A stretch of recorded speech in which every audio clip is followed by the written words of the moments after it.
and welcome to PFF Fantasy Football Podcast Live Draft Edition. I'm your host, Ian Hartitz. Joining me, as always, the one, the only, Dwain "The Rock" McFarland.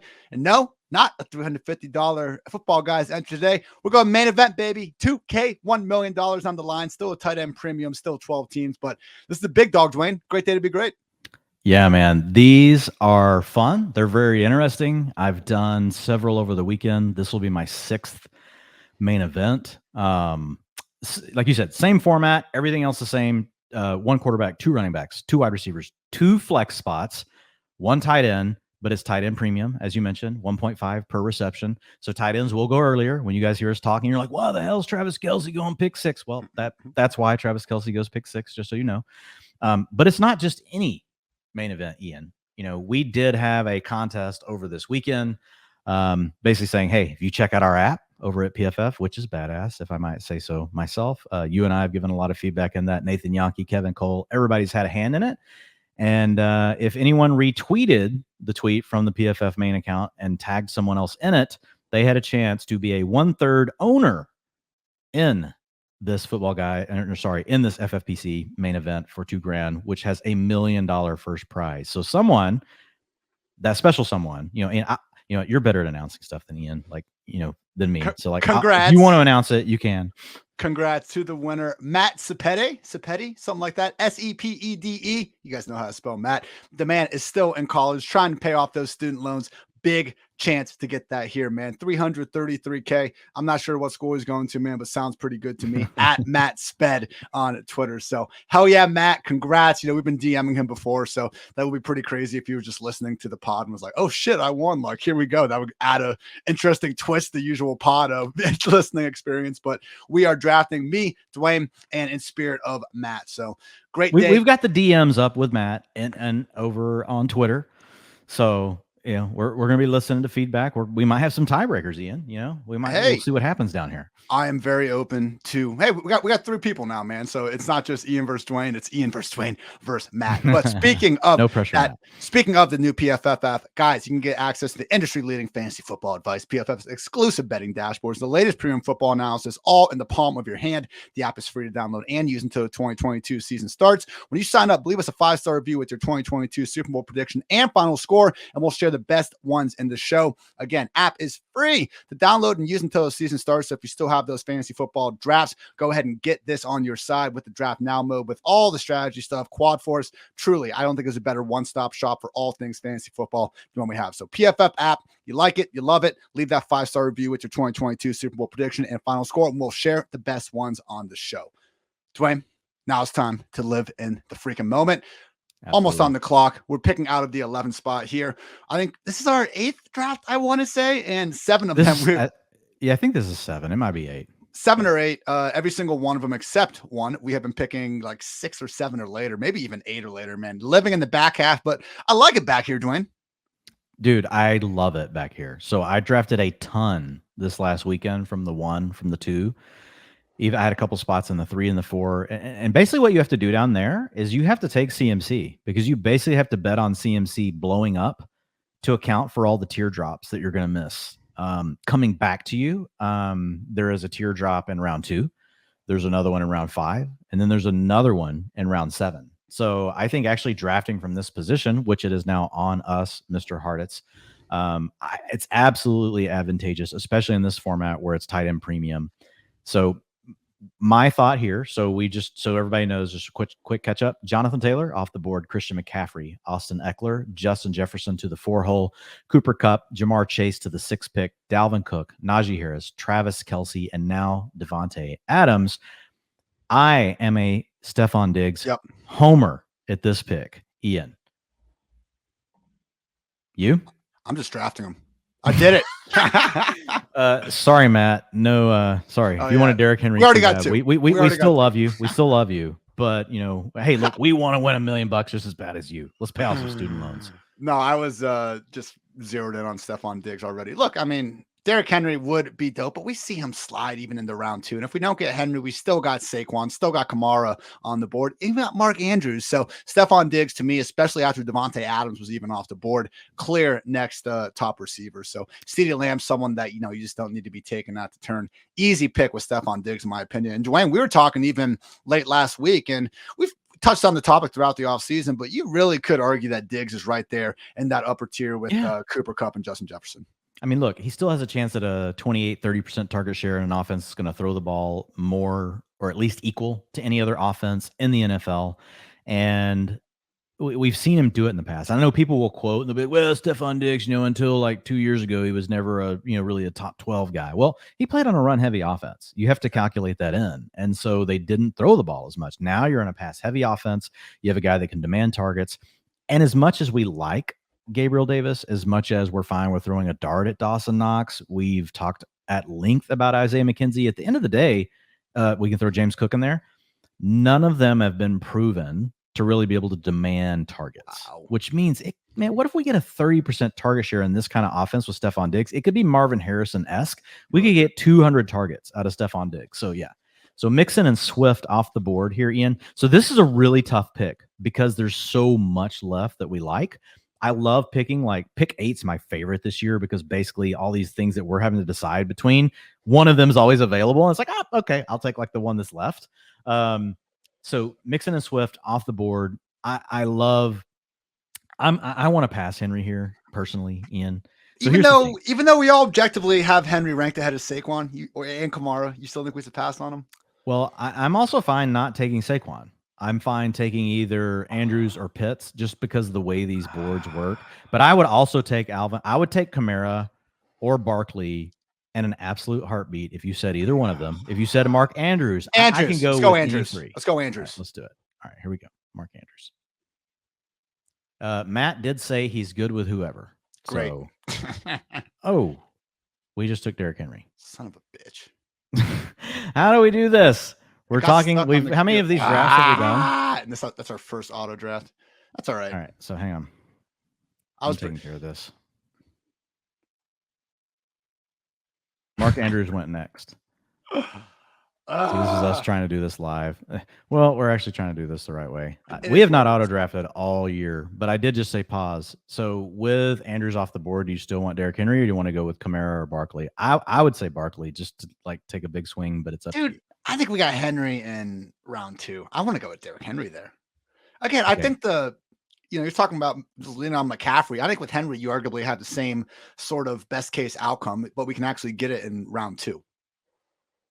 All right. I'm sending the vote to Matt.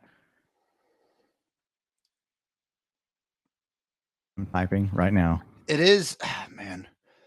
I just think that the closer and closer we get to the season, we're flirting with the Saquon. And, how high can we get Saquon? You want Henry here? I want Henry here. All right. You don't want Pitts? No. Let's get a dog. All right, that's fine. Not that okay. I told him it's fine. That guy was so ready to pick. So God. How embarrassing. We do a main event. I've not auto-picked all offseason. We're sitting here talking, not paying, whatever. You know what? Right. It's going to be funny when we look back and we're like, you know what? Hey, Derrick Henry went off like a freaking boss. Dude, we got Henry at 202. That's why I'm not upset about it. We got him he's ADP pick 9. I know he does slide into round 2 occasionally, but that's still really good value there. Andrews was perfectly fine, but I didn't think it was, again, we were toss-up. You were kind of torn anyway, so that's what I'm saying. It was a toss-up. I thought it was pretty much a toss-up between Andrews or one of these dope running backs, and I preferred Henry to the other running backs, so I'm fine with it. Still, well, we're good. Draft is resuming. You know what? I'm also good with Henry in the second round. I'm not taking him in the first. Right. It's not egregious by any stretch. We're fine. Sorry if folks hear my keyboard. I am typing back and forth with Matt. We're having input. And he also said that he said no complaints with the Diggs Henry start. So awesome. He says that's the path to paying off student loans. So we're good. What do we always say, Dwayne? Don't panic. Do I sound like a man that's panicking right now? Ian, for people that don't know I don't think panicking is even in your bone. I don't think it's in your DNA. So. Yeah, I think weed helps with that. Anyway, looking at this as we continue to go, Saquon Barkley off the board, coming back around. Kyle Pitts right after him. So, yeah, I don't want to play the long term tight end game like we infamously did one time, but we're not going to force it as usual. Well, we don't have to here because coming back, I don't necessarily want to take another Kittle share down here, but I would take a Waller share to mix in with what we have. It's just a better quarterback. Offense is going to throw the ball more, similar profiles. Like I would be willing to get on board with Waller, but if we can't, typically you can get Goddard at the beginning of the 6th. If not, like, dude, I don't know that I've warmed to any position more than the late round tight ends now. Now that we know with Njoku, we're probably looking at an 80% route participation.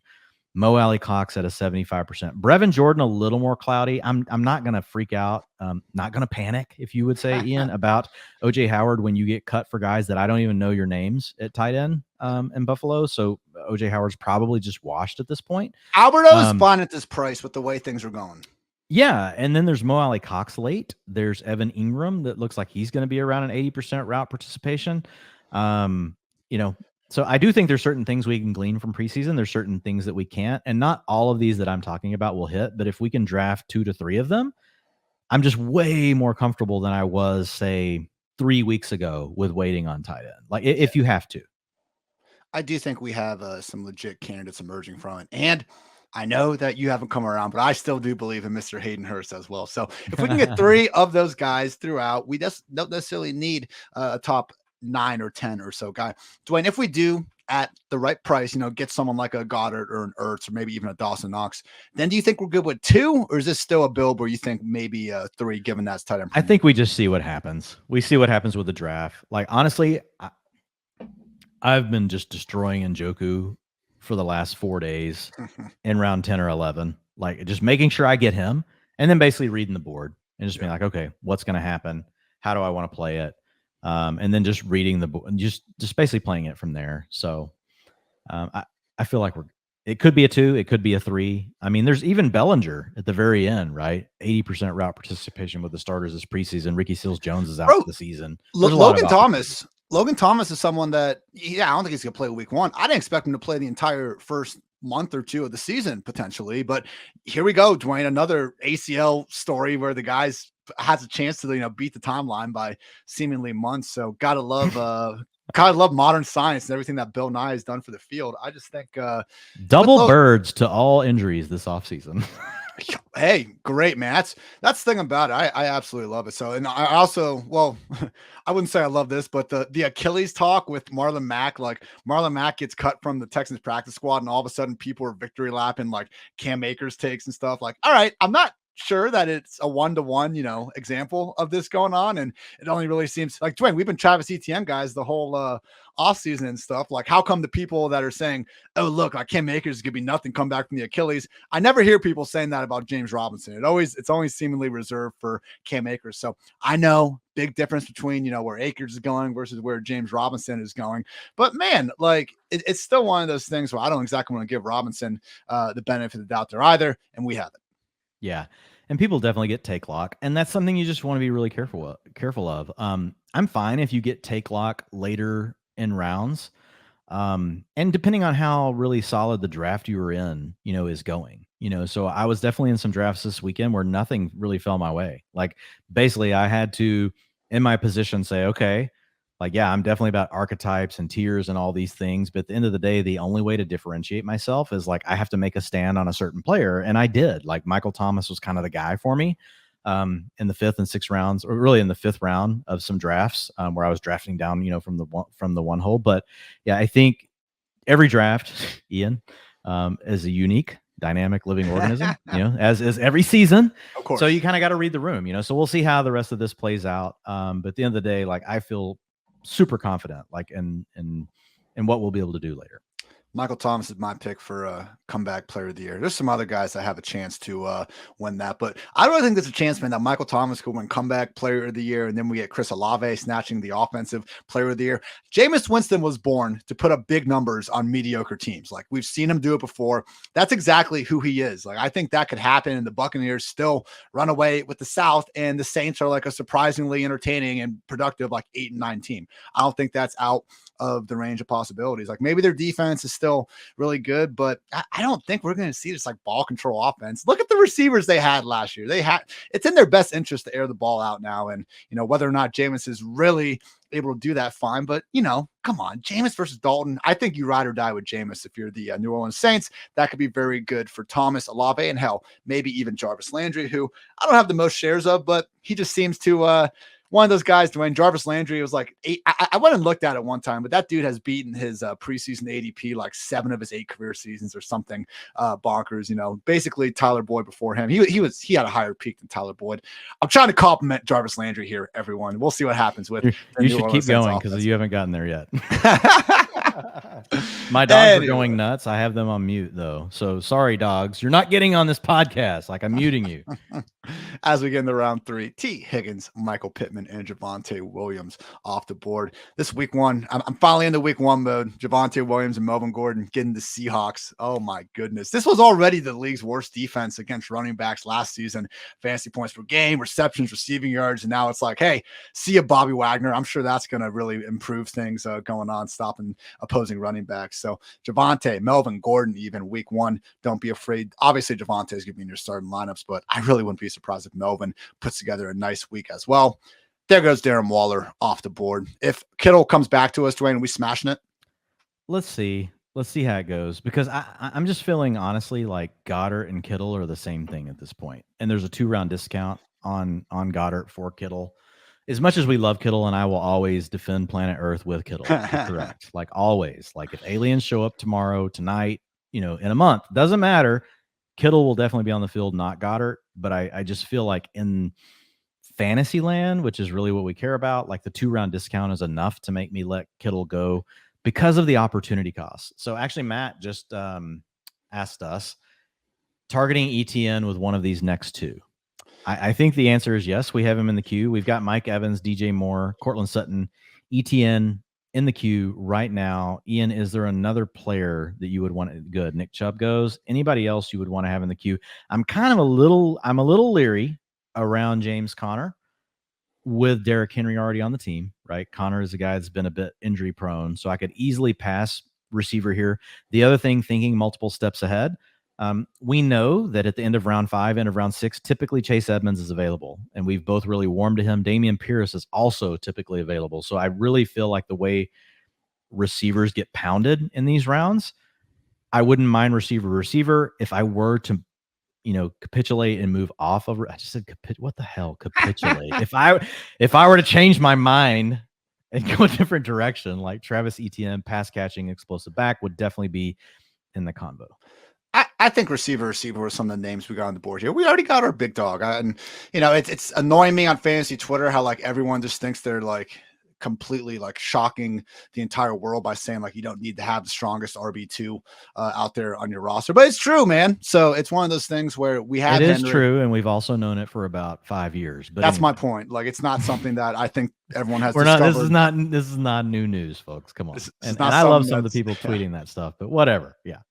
It's all right, man. I hit a wall with some of this just the offseason tweeting about a week or 2 ago, man. And I've been trying to push through it, but I am so fucking I must say you push through fabulously, Hartitz. Thanks, like man.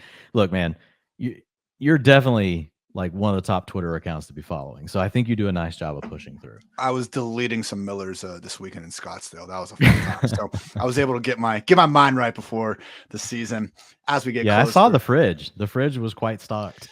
That was for me and about 19 other dudes. We had like former Notre Dame players hanging out, and I was the only Ohio State fan there. Naturally, had to be a massive dick to everyone. So that was a fun time.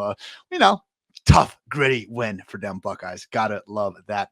I can't believe, like, Dwayne, this could be a Mike Evans share if he falls to us. Like, I know we haven't gotten many. We've kind of had our talks about Mike Evans throughout the offseason. My goodness, though, end around 3. I know I just jinxed it by saying that, but like that would have been cool in an alternate reality if I didn't talk about Mike Evans and he actually fell to us here.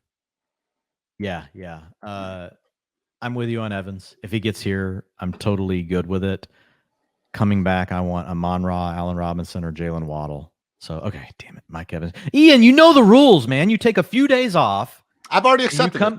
And you come back and you start naming these names. What is wrong with you? I think this pick is DJ Moore. He already won. He just went. My bad. Yeah. So then it's so here's my thing on this pick. Sometimes the turn pick will take Amon-Ra. So who would make you more sad? We have 37 seconds, so we don't jack things up again. Mm-hmm. What's the player that would make you the most sad if we missed him on a main event? For me, it's Amon-Ra. Like I could take any one of these other receivers and be happy. And the guy only has 2 picks. I think there's a tier break at receiver. I wonder if we go Kittle and take the best wide receiver available on the next pick. Come on, wait on Goddard, man. Come on, let's wait on Goddard. I'm telling you, what if we don't get Goddard? Because we need to keep the door open for Chase Edmonds in round 6. We may not get Goddard, but we're going to be okay. I'm telling you. Amon-Ra round 3. All right, do it. Boom. Let's make a stand. Love it. I hope we freaking get Goddard. Yeah, we're going to have a really good shot at Goddard. And if we don't, like I said, like we feel way better about the receivers now, that come back around. So. Okay. I still don't. ETN's free falling sometimes, man. Yeah, we'll take if ETN comes back, we can take him. I mean, I would still love Jalen Waddle or Allen Robinson though, and then we get Chase Edmonds as our RB2 still in round 5 or 6. Chase Edmonds is basically arbitrage. What about Terry McLaurin? How come he's not in this conversation? I mean, I'm fine with McLaurin. I'm fine. I've got to be honest. There's some bias. I've got him a ton way on the other end. I've been getting him down there at in the early 5th round. So it's like my exposure is really high. There goes Waddle. That's fine. But hey, this is me and you, and this is Matt. So it's okay. Like we don't have to, do it my way. We do like Allen Robinson, right? We both like Allen Robinson. I just still think McLaurin's like a tier ahead of him. Robinson is still the clear 2. We have him in the same. We have McLaurin above technically. Yeah. I mean, if we're putting bets down on the guys we like, my thought is, okay, fine. If ETN's here, we take him. If not, we take McLaurin. And also, are we positive we don't want Connor here, man? I don't like he's a little injury prone. We have Henry. I feel like that's playing scared. What if Connor and Henry don't get hurt? I think that's fair. If you want to take Connor here, I will. I will be down with Connor or McLaurin, and I'm happy to let you pick between that. There goes Robinson. I think McLaurin is the best wide receiver. I think Connor is the best running back. We don't need another running back. Your call. I'm putting it to Matt. I'm typing him right now. Come on, Matt. So Ian wants Connor or McLaurin. McFarland says ETN. McLaurin. He leans Connor. You win. He wants Connor. Okay. Yep. Boom, once again, I get and it's a value. We're getting it. Him and Henry. Okay, I see the issues here. They got baked into it, so we got him cheaper. Yeah. The only challenge with it is I really love the running back value that falls back in rounds 5 and 6. The receivers get a little weird. Yeah. As long as you're okay to some names like Metcalf. Oh yeah. And who knows? We could get lucky and we could go Metcalf, Allen Robinson. Allen Robinson. We could go Metcalf, Michael Thomas. Some things can happen. So there goes Zeke. You can make an awfully intriguing argument for DK Metcalf. You start pulling out the numbers he put up in the 3.5 Geno games last season. You look at the available not the available targets, but just the target ceiling, and a bad Seattle offense is going to have to be thrown from behind. Look, there is I don't want to say a good chance, but I don't think Metcalf going to only have 100 targets in 17 games? There's no way. I'd probably say he's going to finish closer to 150 than 100, even 25. So from that perspective, it's just one of those things. And honestly, Tyler Lockett seems to be getting the short end of the stick here too. I'm so tired of just everyone kind of dismissing what Tyler Lockett's done and attributing it only to Russell Wilson. Like, yeah, Russ has some pretty damn good ball placement over the year. I think Lockett freaking being parallel to the ground and toe dragging his feet any freaking area on the field is pretty impressive as well. So it's just wild how like Lockett really has like just pick pretty much any efficiency stat you want over the past 3 seasons. Lockett has been just a little bit better than DK Metcalf. They've both been fantastic. I understand. I've watched them play. I would take DK Metcalf, my real life team and my fantasy team, but I don't like the disrespect for Tyler Lockett, Dwayne. That's all I'm saying. Yeah, well, I mean, Tyler Lockett's a really good player. So, I mean, I totally get it.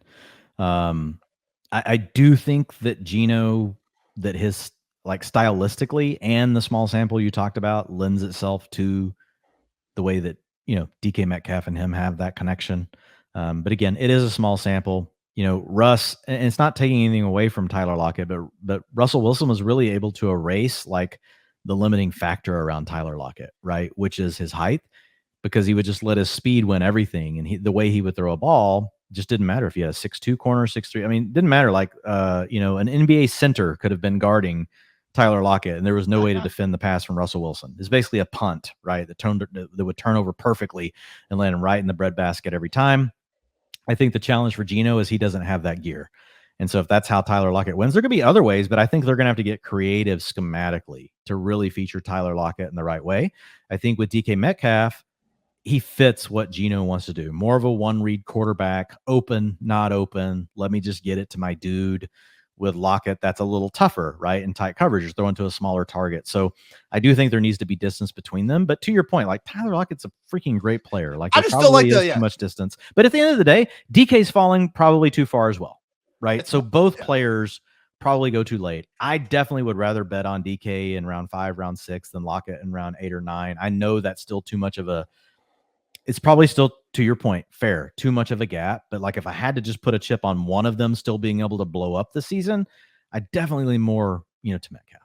It's just more so the revisionist history with Tyler Lockett. People get pissed because he had like 1,000 yards and 10 touchdowns, but a lot of it came in 3 or 4 weeks. So like they didn't give him credit for that season. Well, that stuff's stupid. And now it's just like, well, yeah, Tyler Lockett is a product of Russ's deep balls. Like, yeah, it helped, but I think Lockett was a pretty damn big piece of that as well. I will say with Geno, shout out Steven Ruiz, and one of my favorite follows just in our NFL fantasy. He's not a fantasy guy, but in our football community. There we go. And does great work over at The Ringer. He had his 2022 QB rankings come out. Smart guy, had a good process for it, watches, as much fun as anyone. Geno Smith, man, 22nd ranked quarterback for Steven. Tua 23, Jared Goff 25, Daniel Jones 26, Carson Wentz 27. Just some examples of the other guys around there. So, and look, I say that not as like how the hell could you have Geno 23? Geno has been really good in small limited action over the last 2 years. And you say, well, what happened the previous 4 years? He didn't play, man. So would it be the most shocking thing ever if the freaking Jets team that Geno started his career on was like really bad and he didn't know what he was doing just coming out of college, and now he can at least be like a mediocre average quarterback? I don't know. Like I think Geno is 100% better than Jacoby Brissett. Is that a fair take? Yeah, I mean, I guess I think of them as similar, but I do think you bring up good points as far as like we've basically, Geno's been typecast. If he were an actor, he's been typecast, right? Yeah. But we don't know for sure. People were pissed off at Geno because he took the Eli Manning start, even though, let's face it, Eli was freaking trash that year. It really wasn't the worst idea in the world. Now, publicly, obviously, we saw how it turned out, but I don't know, man. Yeah. So I've got the draft sheet now over to Matt so he can see the players that we're marking off as we go. So basically coming back here, man, like the receivers, we had a few backs go after us. It was nice to see Zeke go ahead and go. Then you get Kittle, Schultz. That's good news. Schultz going off the board, Josh Allen in the middle of the first round. Then they're back on the receivers, Gabe Davis, Jerry Jeudy, Marquise Brown, Brandon Cooks. So like, I'll be honest, like Metcalf, Bateman, Michael Thomas are my targets, or our targets. We've got Dallas Goedert in the queue. Chase Edmonds as a backup plan. I don't typically draft 3 backs. This is like a what is this, a Corona commercial? I don't always draft 3 backs, but if I do, like Chase No, Edmonds that in the was 6th. oh man, Dwayne, that was Dos Equis. Was it Dos Come on, man. Equis? My Come bad. on. Jesus Christ, Dwayne. Come And, on. and, and What I'm is drinking wrong? up I'm drinking a Pacifico. Shout out Mexican beers. Love you. I'm drinking a Michelob Ultra and a festive Amanda's koozie. This is my wife's koozie. So anyway, my beer's cold, Ian. I've got a reserve sitting here that's not in a koozie. Like I should have that in a koozie too. Like I'm not prepared. It's funny you say the Michelob because my dad has worked at Anheuser-Busch for like 20 years. And so when I was growing up, they get freaking stocked with free beer. So Michelob was using my parents' choice. So like growing up, 13-year-old Ian sneaking a beer or two out of the garage, and it was like heavy freaking Michelob. So it took me, a good bit of time to just even kind of get used to beer because I was just struggling to adjust to Michelob. But now, Dwayne, one of my favorite. Why? That would be like, it's like drinking water. Like it should have been an easy adjustment. I don't know, man. I was 13. It was tough. So either way, overcome, conquered. Look where I am now. So Juju Smith-Schuster off the board with the first pick of the 5th round. How come Godwin hasn't gotten more of a bump here, Dwayne? I see you have him ranked 30th overall. I do think that similar with Michael Thomas, like it's an opportunity to draft someone far below where they're going to be once they're healthy. I know Godwin isn't quite there as Michael Thomas is, but it doesn't seem that far off. Well, he's going to be in play. There's 3 receivers not marked off in the tiers we're really loving, and it's DK Metcalf, Michael Thomas, and Chris Godwin. Come on, one of them. I know. And it's not an I told you so thing. I think James Conner was a good value where we got him. But this is the reason to go receiver instead. Because when you come back, like as much as I love James Conner, I really still feel good about, Chase Edmonds as a pivot play, as my RB2. Or if the draft board falls right, I just take another receiver. I take Goddard. And we know that Chase, typically Kareem Hunt is there in round 7. Cordell Patterson is there in round 7, round 8. There's a lot of guys that we really, like. Whereas receiver, the drop off, because people do not stop. They keep taking them. It's like receiver. So it's just something to be cognizant of. Yeah. When you're building out your rosters, you're just thinking through, all the different options. But yeah, I'm really hopeful that we get DK Metcalf or Michael Thomas back to us. They just took Chris Godwin. So the battleship is being fired all around Hartitz. Slowly but surely. But hey, if they take them, then guess what? Maybe we get a little funky. And I know you say you don't draft 3 RBs, but damn it, Dwayne, they're all values. We're going to roll. Dude. Well, no, Edmonds is definitely a pivot if we need to. They're leaving a lot of these backs alone. Like Breece Hall's falling right now like a rock. What's interesting, is I've got Breece Hall actually still ranked slightly above of Edmonds. But man, if it came down to it and I got to pick between the two, I haven't been necessarily faced with this question. Like, which one would you take, Ian? Breece Hall or Chase Edmonds on this team? That's a tough one.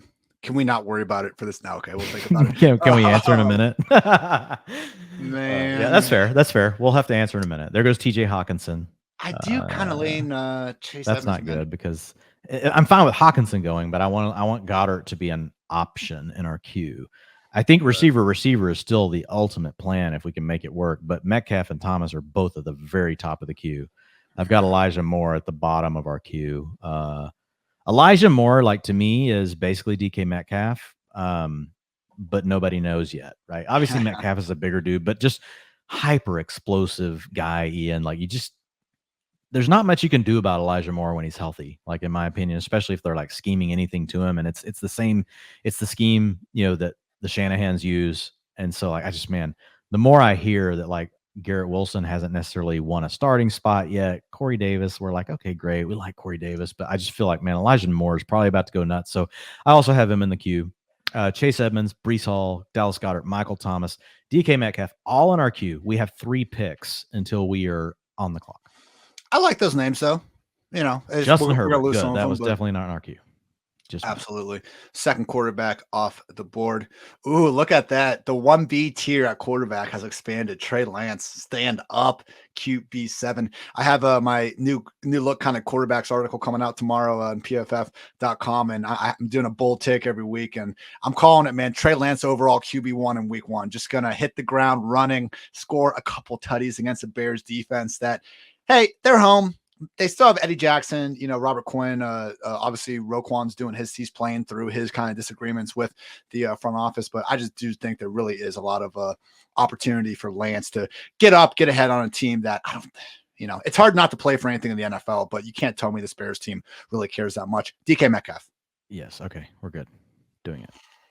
Man, Thomas went 2 picks in front of us. My dream scenario was to turn Thomas and Metcalf, but getting one of them is good.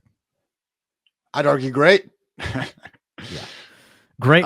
Well, yeah, great would have been both, but good is still good. Still good, Ian. So maybe awesome would have been DK and Thomas. I don't know. Yeah. So the question now, going back, do we want Goddard, Chase Edmonds, Breece Hall, Elijah Moore? We've got 2 picks about to go behind us, so I think 2 of these fairly safely will be erased off the board, and we'll have 2 remaining. So, by the way, we are Girl Scout Stomp today. Is Stomp a type of Girl Scout cookie I'm unaware of?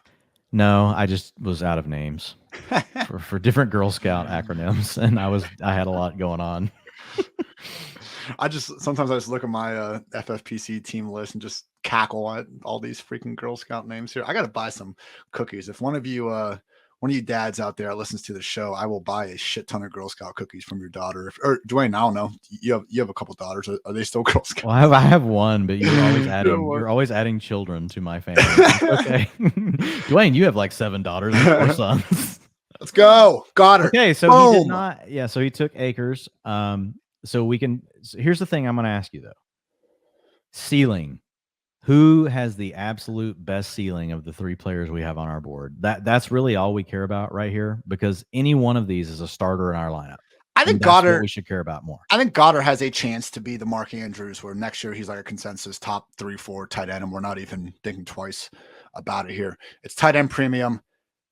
We talked earlier about needing Goddard here. We got our 3. Yeah, no, I'm with you. I'm just making sure we're accurately thinking through. And again, my position around tight ends has just changed so much since 3 weeks ago about the guys I like that I'm willing to put a chip on. But I do, if we want a tight end here, it's Goddard.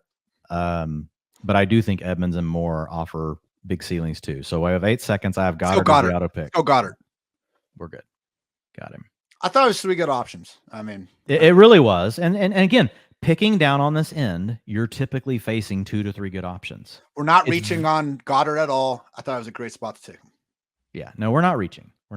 So it's just it's all roster construction. And here's the thing. Over here, if people let Njoku slide, we can still take him because you can play him as a flex player. Remember, you have 2 flex players. Tight ends get 1.5 points per reception. So like if he slides, Njoku has been a big part of my strategy this past weekend in the main events. I've honestly been letting tight end go and taking Njoku because I basically feel like once you get past Goddard, he has the next guy that I think has the upside to potentially surprise us and pounce like into that tier. Like we get to the end of the year, we're like, holy crap, David Njoku was tight end 3. It's kind of back to like the Vernon Davis years, right? Where we knew we had this athlete and he had never been unleashed and he was never consistent. Don't get me wrong. 1 year Vernon Davis would be tight end 2. The next year he's like tight end 18. I feel like Njoku could be in that range. I still think that I draw the line at Dawson Knox as someone that I think could really surprise. I mean, I know he didn't have the targets last year, but hell, they're available now. And we didn't knock him a lot for OJ Howard being there, but it was at least a small concern. So completely removing that, Knox is going to be someone probably running a route, Dwayne. Like I'm expecting 90% or more of Josh Allen's dropbacks. So just from that standpoint alone, man, if Knox has just another level, even a mini jump to make, he is someone that could be up there. And like, I think this is last year in his rookie contract, I believe. So he gets paid next year. He's someone that could also kind of be in that upper tier conversation moving forward, just in terms of upside speaking. But no, I see the love for David Njoku for sure. Yeah. If anyone hears my daughter screaming in the background, she's not under attack by anyone. This is how she sounds when she plays Roblox, which I'm such a boomer. I'm like, what's Roadblocks? She's like, Roadblocks? She's like, it's ROBLOKS maybe. But anyway, it's you millennials and younger, like you'll know what it means. But anyway, that was just for you. We just made, we're a diverse podcast. We tried to appeal to everyone. What is it? I'm a millennial. I don't freaking know what it It's is. kind of like I don't know, dude. I guess it's like maybe like Minecraft. Like I go up there and she's playing weird games that look like terrible graphics, and they still love it. Like it's blocky stuff, and Oh my goodness, they're chasing each other, and they're like recording it, and like I think she's doing a podcast that has 3x our followers. Right now probably like, and my daughter's probably making more than me, but anyway. taking over for Dad. Great day to be great indeed. Montgomery, Edmonds, Dobbins off the board. 1, 2, 3. Go ahead and take Dobbins. I don't know what's going to be going on in Baltimore. Dwayne, like if Dobbins doesn't play in week 1, where ish do you see ranking Mike Davis? Like he's going to be someone probably in the top 36 at a minimum. I think low end RB2, high end RB3. Yeah, like it's just a matter of touches. And I was tweeting something about him. People were like, what about Kenyon Drake? I don't know. He's been on the team for like what, 3 weeks at this point. So Justice Hill, and I think if you look at the skill sets, and we've seen Drake handle kind of the full 3-down workload for Spurs. I remember after he got traded to Arizona, he had a fantastic end to the season, but it's been a minute. And the way he was being featured with the Raiders, with the Dolphins, I wouldn't be surprised if the Ravens view Drake more so as a pure kind of pass down back that can maybe get a couple carries here and there. So I don't think it's going to be like 1A, 1B with Davis and Drake. I don't see Davis having a 90% snap rate or anything like that.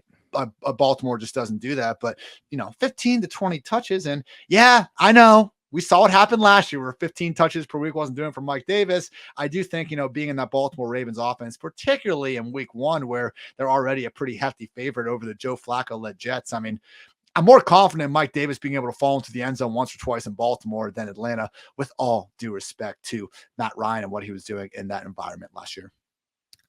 Yeah. So, I mean, for me, again, like you mentioned, there's still going to be a split. Like it's, we'll see what happens, with Mike Davis. But I think Kenyon Drake, here's the thing, like these players that get cut and they get moved to another team, like I just had, there's a reason they got cut. Right. And so I'm just not going to like sweat it too much. And these practice squad guys that get signed back, like, well, they were cut. Right. And they made it back to a practice squad. I'm just really not sweating them, to be honest. I'm just like, I'm assuming like the other guy is probably the main guy. And then the thing with Mike Davis is we've seen Mike Davis be really good before, as much as like he gets caught up as like the poster boy of why you don't take, a running back in the dead zone. What people forget, like, is when he did fill in for Christian McCaffrey the year before that, like how good he was, right? And he's playing in an offense that we know Lamar Jackson helps create major rushing lanes. To me, he comps kind of similarly to a Gus Edwards. If we thought that J.K. Dobbins was not healthy and Gus Edwards hadn't been injured last year and was still, and was available, like he would not be going in round like 16 of drafts, right? He would definitely be going sooner than that. So that's the way I try to think about, the Ravens backfield, Mike Davis. Who else did I miss? You mentioned someone else, Ian. Justice Hill. Yeah. So with Justice Hill, like with him, like, I don't know. We'll see. Like, maybe Drake takes that over. Maybe he doesn't. Here's the thing. I will say, fine, if you want to draft Drake over Justice Hill and you're playing in a really deep league like what we're doing right now, I get it, because that Kenyon Drake at least has been able to be more than just a passing down back. Like we haven't seen that from Justice Hill. So I'm good with that. But again, we're talking about guys that a lot of times, like if you folks haven't drafted your fantasy draft yet, like players you probably won't even need to mention unless you're playing in super deep benches, or 12-team leagues with 20 rounds. And I fully get, like, if you're starting Mike Davis, you've already lost. But we talk about every damn player, all right? You know how many hours of podcasting. Depending on where you got him, like there could be there's a use for Mike Davis. Like if I build a roster that is maybe 0 RB, hero RB, and I took my upside backs in the middle. Maybe I took Tony Pollard as my RB1 because I built out all these receivers, a tight end, maybe I got a quarterback. And then maybe my RB2 is Cordell Patterson or whatever. And then I come back to the well on some of these other upside guys like Darrell Henderson. There's rumors he could be the starter, but we don't know. He could still be in a committee.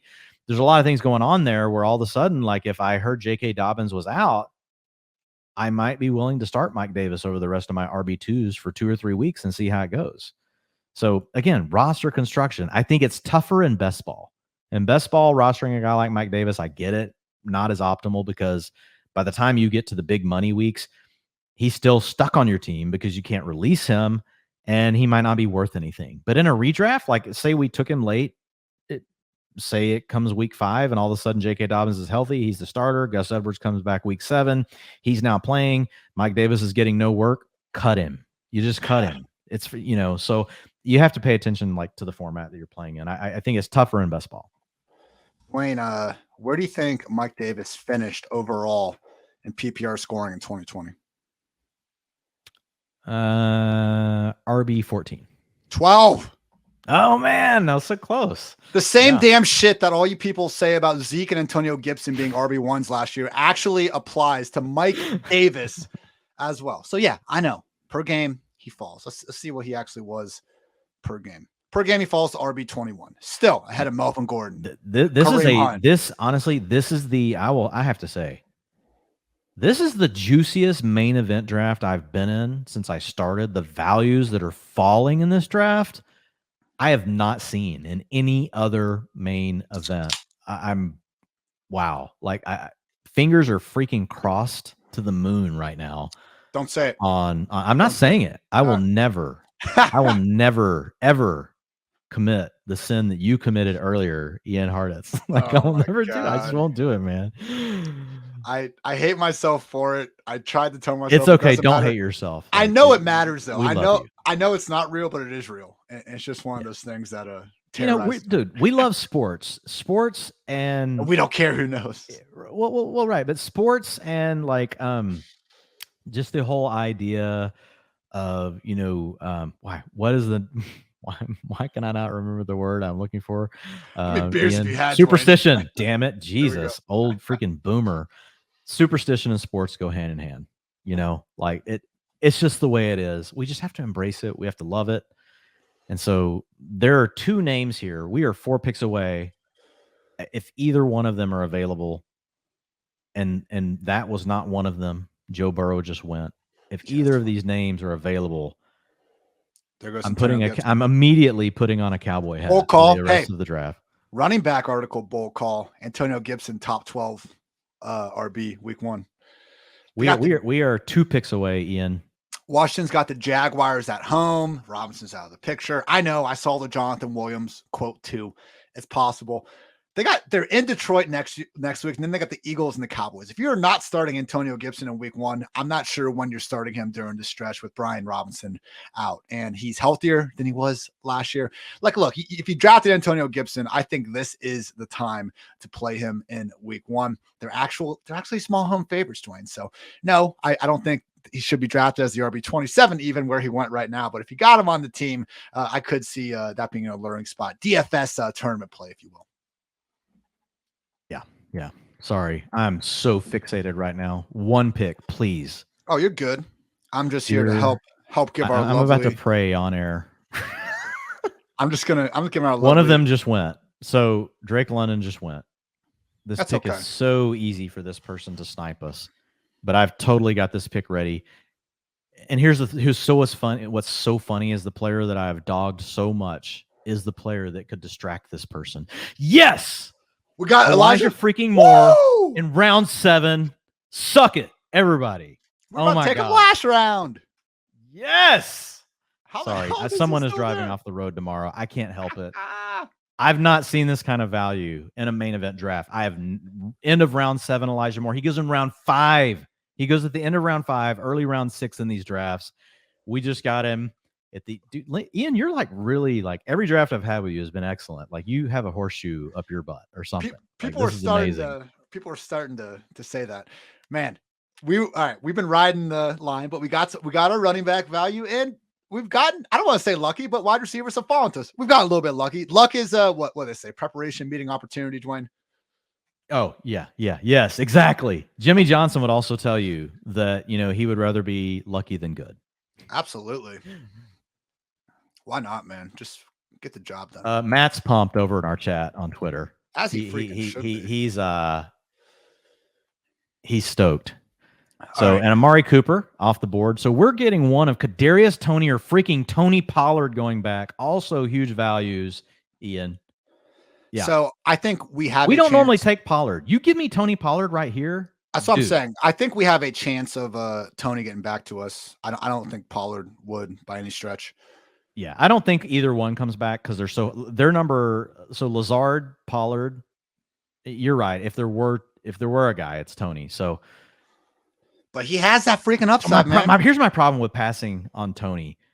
What other receiver can we take in round 8 that legit, if healthy, legit could get 150 freaking targets? As much as I love Tony Pollard.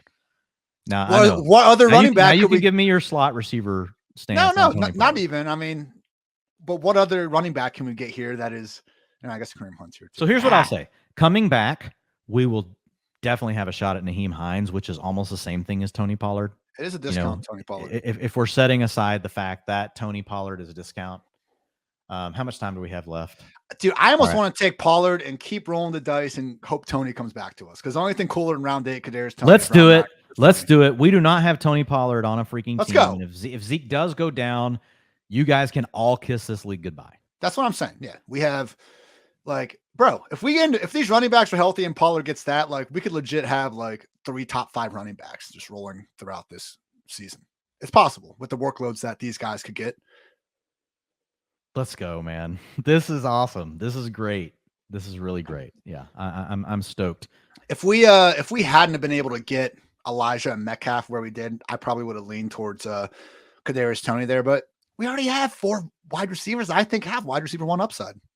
Yeah, I mean, and Tony Pollard's going to play slot receiver. He's going to catch 84 balls per Ian Hartitz. Bro, you know he's going off in week 1 too, because they're going to game plan the same way they did last year, and everyone's going to lose their damn mind. So we'll see what the role looks like in weeks 2 or 3. But Zeke last year, week 1 against Tampa Bay, second most pass blocking snaps of the season, just 11 carries.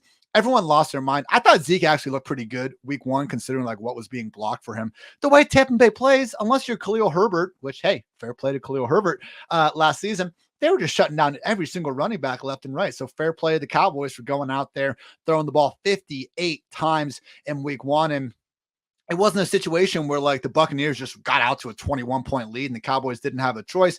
It was, I think the final score was like 29-27. Buccaneers won on a last second field goal. So it was a high scoring game. Like the Cowboys obviously had to keep their foot on the gas, but it seemed like a conscious game plan decision from Kellen Moore to really just put the ball in the air, not just rely on, running Zeke into the freaking teeth of that Buccaneers front 7. So we saw it all throughout the year with Buccaneers shutting down each and every running back they played.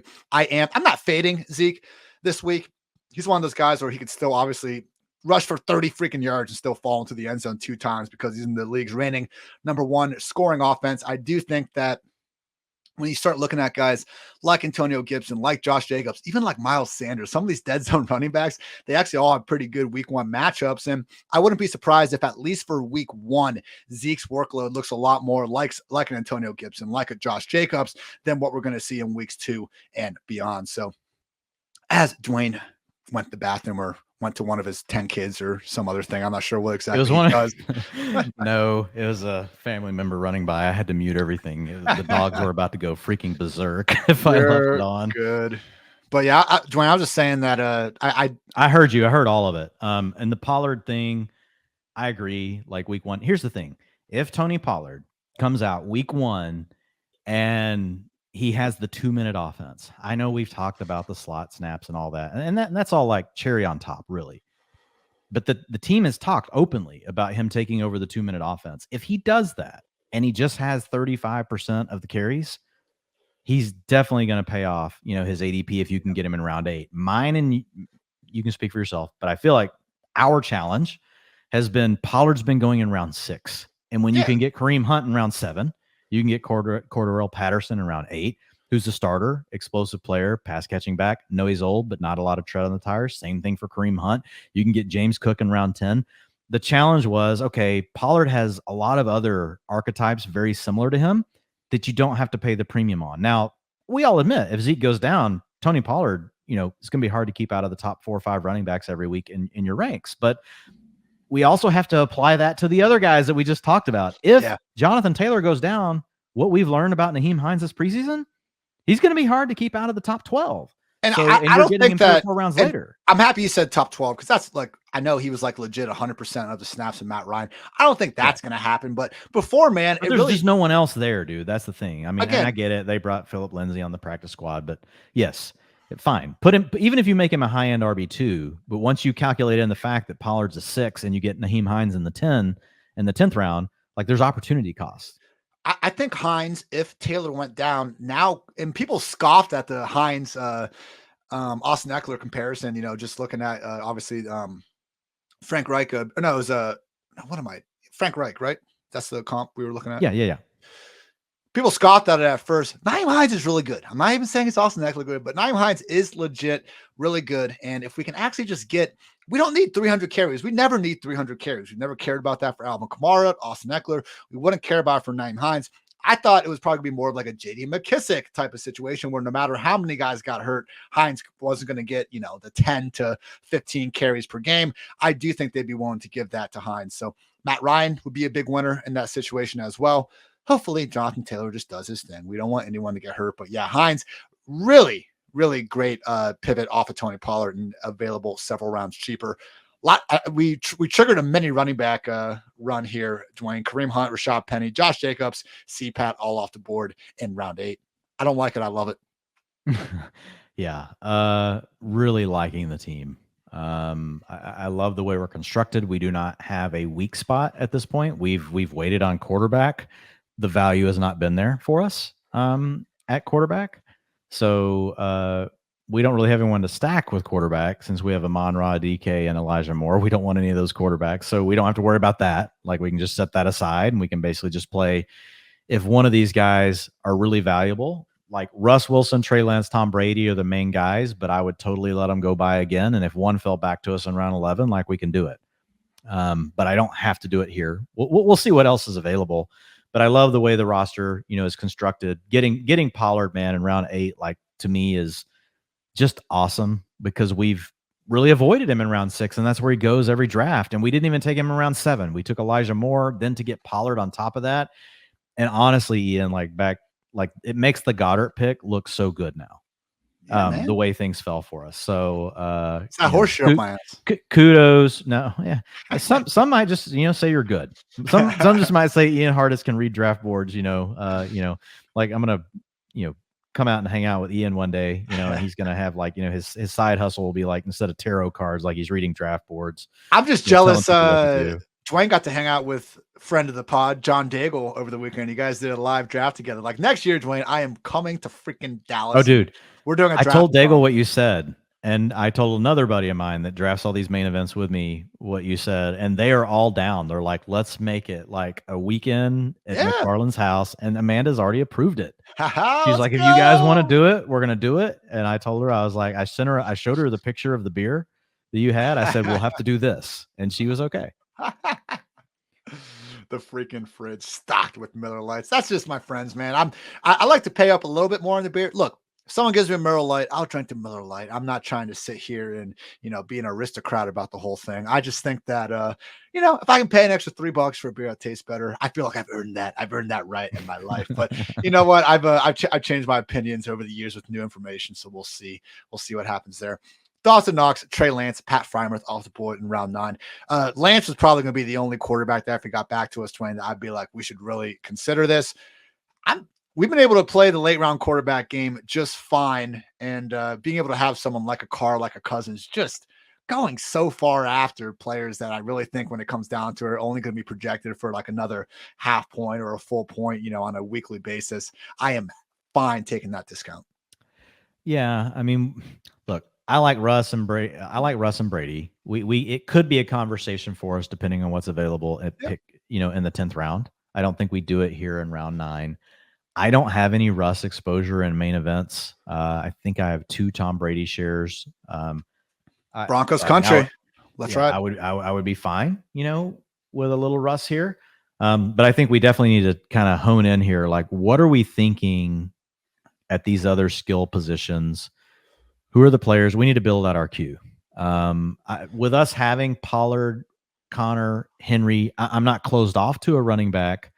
There's only one running back we take, and that's because he's a massive value. Who is it? Miles Sanders? Come on. Okay, I was fixing to say I don't want Miles Sanders. Oh, no, I think it is, but you're saying his name. I just thought that wasn't the point. Look. Oh, no. Well, he falls every draft now. I don't know how often FFPC updates this. What's the issue? Do we think Kenneth Gainwell is going to take over? Like, he's been practicing now. No, it's honestly just the fact that they always rotate the three backs, and Miles Sanders has already been part of the three back rotation. We had Evan.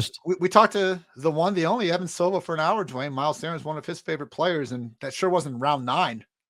Yeah, and I certainly, obviously, like when the GOAT speaks. Are you Evan, saying screw Evan Silva right now, Dwayne? No, Evan. If you go back and listen to this, sir, which you don't have time to, so don't.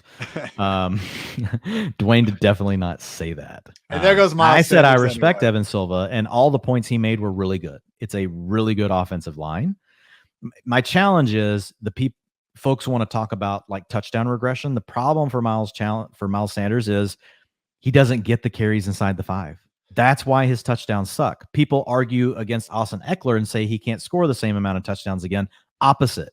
He actually got all the carries inside the 5-yard line last year, and that's a big part of why he scored all of his touchdowns. So for me, I don't know that Miles Sanders' touchdown regression is actually going to like turn back, in favor of Sanders unless he wins that other role. Now, there's a chance because Jordan Howard is gone, but last year Gainwell took those as well as did Jalen Hurts. We're on the board. So we got some work to do. It's on us. Ooh. Had a couple guys go before us. That's okay though. Yeah, these folks they did definitely tighten up here on this board. And I don't have our queue built out. What do we got? We got 39 seconds. So let me look at this again. I don't want Dak here. No, I think Sky Moore is an option. I think Darrell Henderson is an option. I think Treylon Burks is an option. I think Michael Carter is an option. I think Rondell Moore, a guy that you really like, is also an option.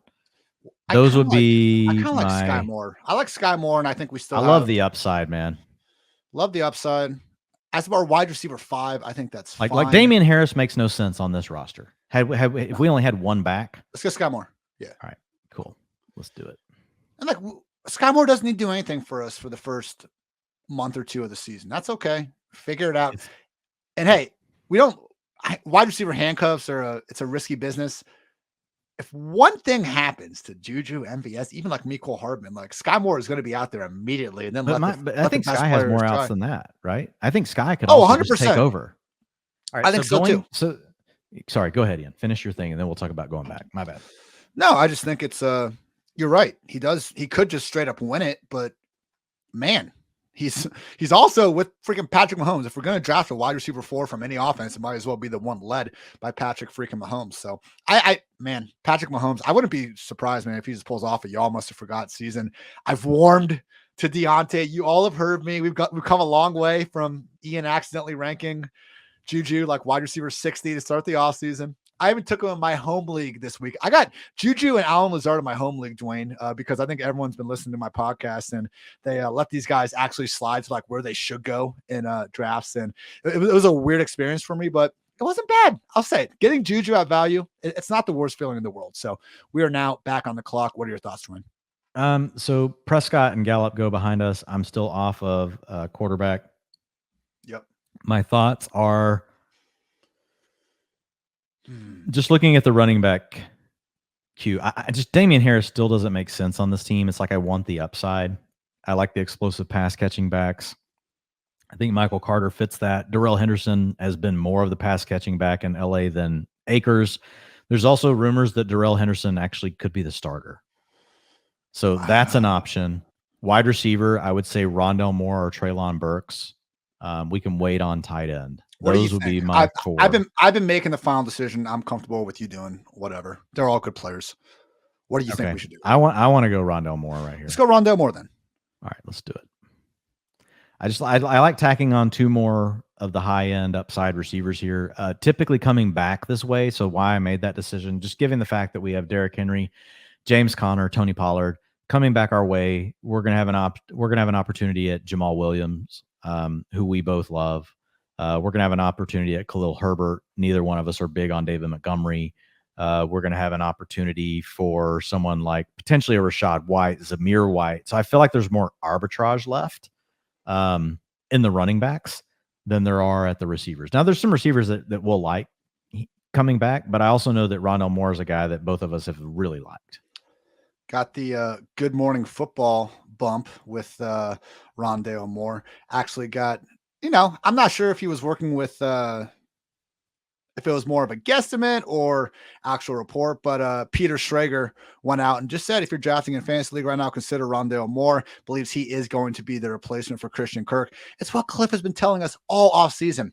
I know Rondale a little banged up with the undisclosed injury. We're not sure if it was a hangnail or if he's now only operating on one leg. Like, it's undisclosed, Dwayne. We have no idea what the problem is at this point. But he was practicing yesterday. It could very easily be like Isaiah McKenzie, who was practicing, I believe, in full to start the week. It's very tough to analyze injuries right now because they pop up out of nowhere when they don't have to report them. Allen Lazard's been hurt. Like, okay, we can try to do our best to follow 32 beat writers and go through the Athletic and stuff, but I have a really hard time with these August injuries where there's no reason for these guys to be practicing if they're not at, complete 100%.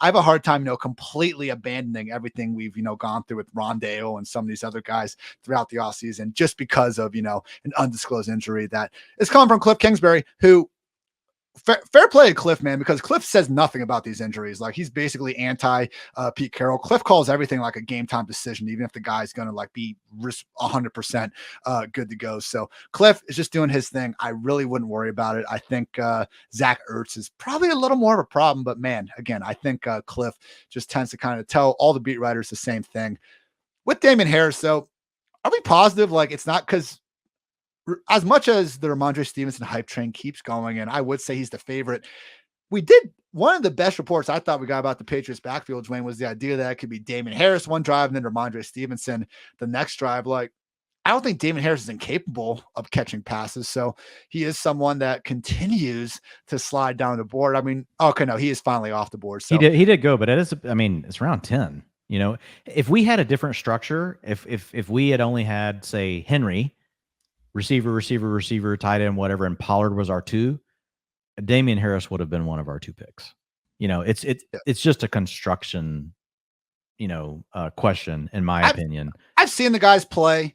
I saw Stevenson do his thing, Oklahoma. At the end of the day, yeah, Harris played 3 extra games. Harris, caught 18 balls last year. Ramondre Stevenson caught 14 passes. Like, we're hearing legit rumors about the Patriots using Stevenson like Alvin Kamara. The dude caught 14 passes in the regular season last year. I'm not saying he can't do more than that, but maybe just slow the roll just a tad. Maybe the Patriots also plan on increasing the pass game usage of the guy who just scored 15 touchdowns for them last season. It's possible. And where did he go off the board here, Dwayne? RB 39.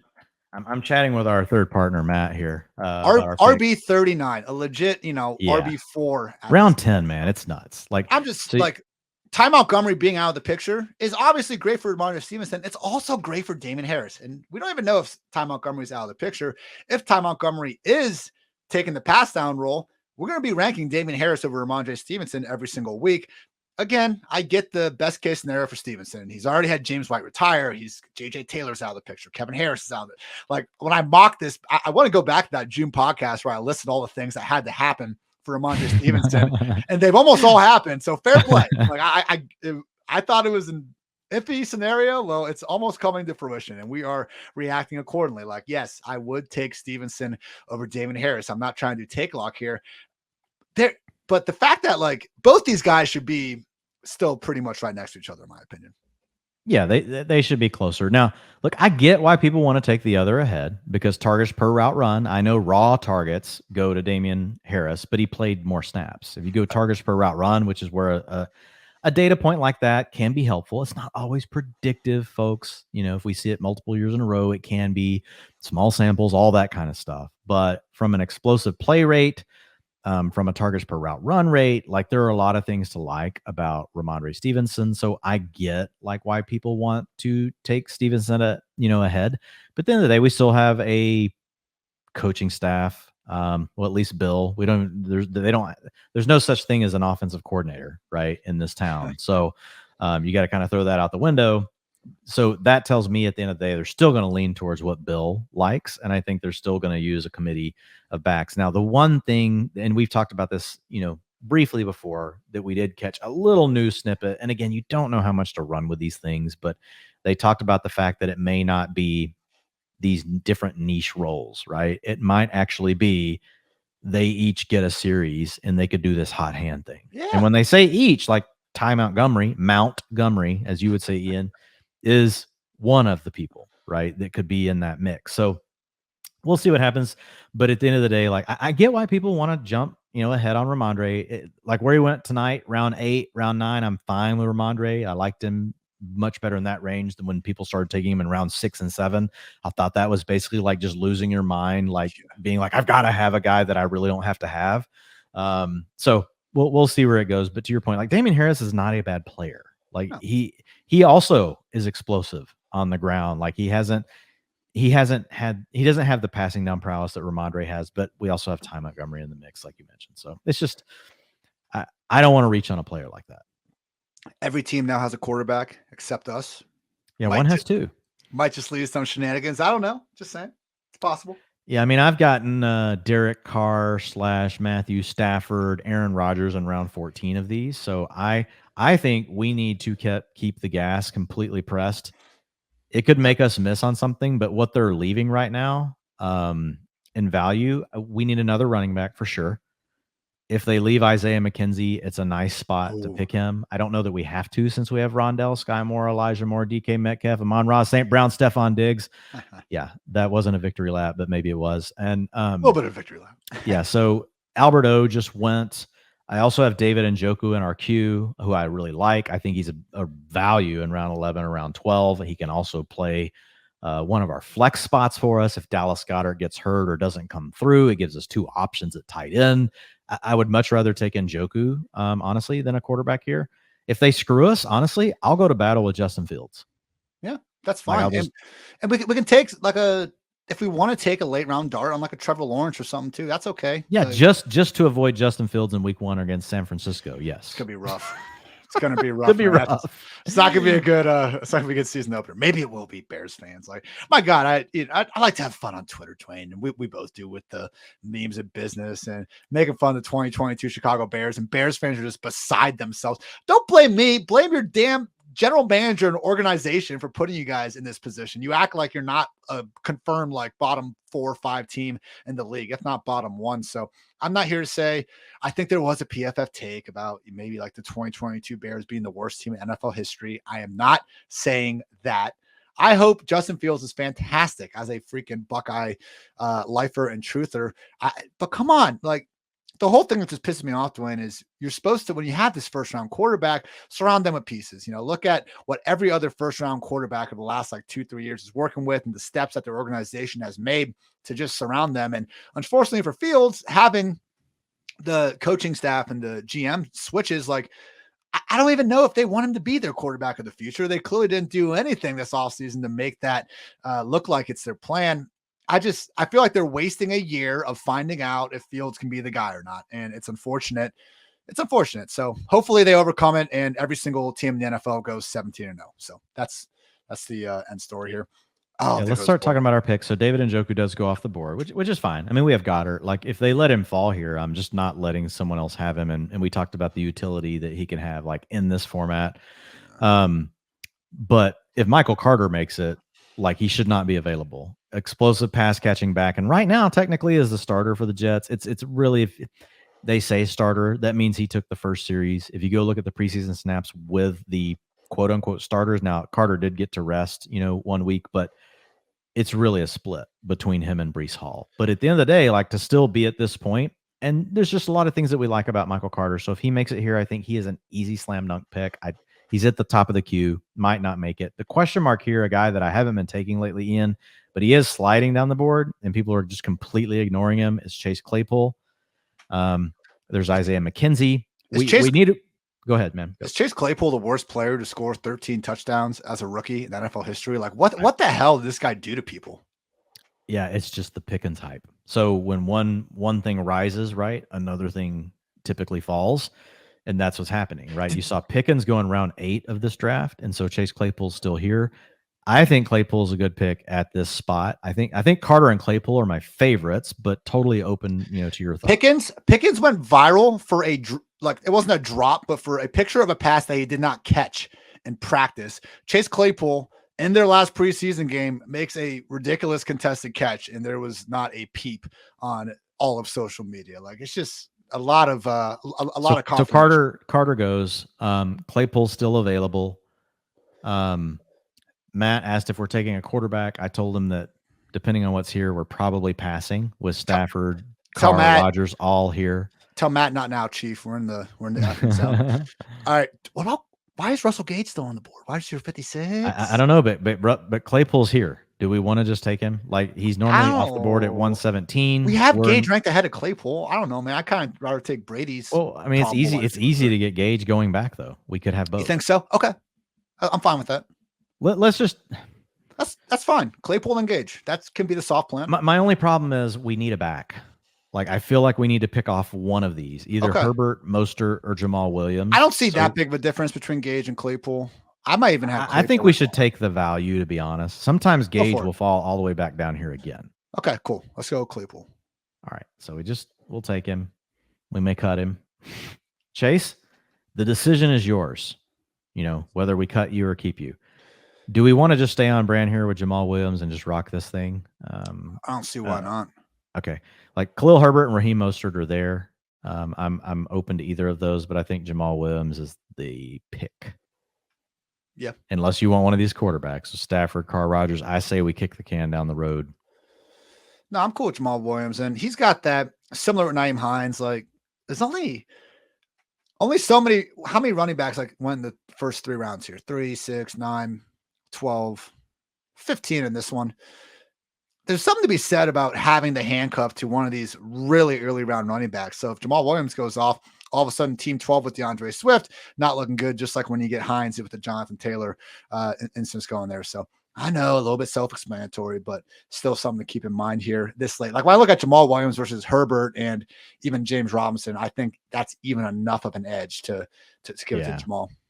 And just, the Lions have a good, offensive line. We know they have a coach that if they can get game scripts to go their way, like Jamal Williams he has outs. We've talked about this 1,000 times, so I won't like rehash it like in too much in depth. But basically, I don't think they're going to be the Lions were losing all the time. Jamal Williams was much more involved.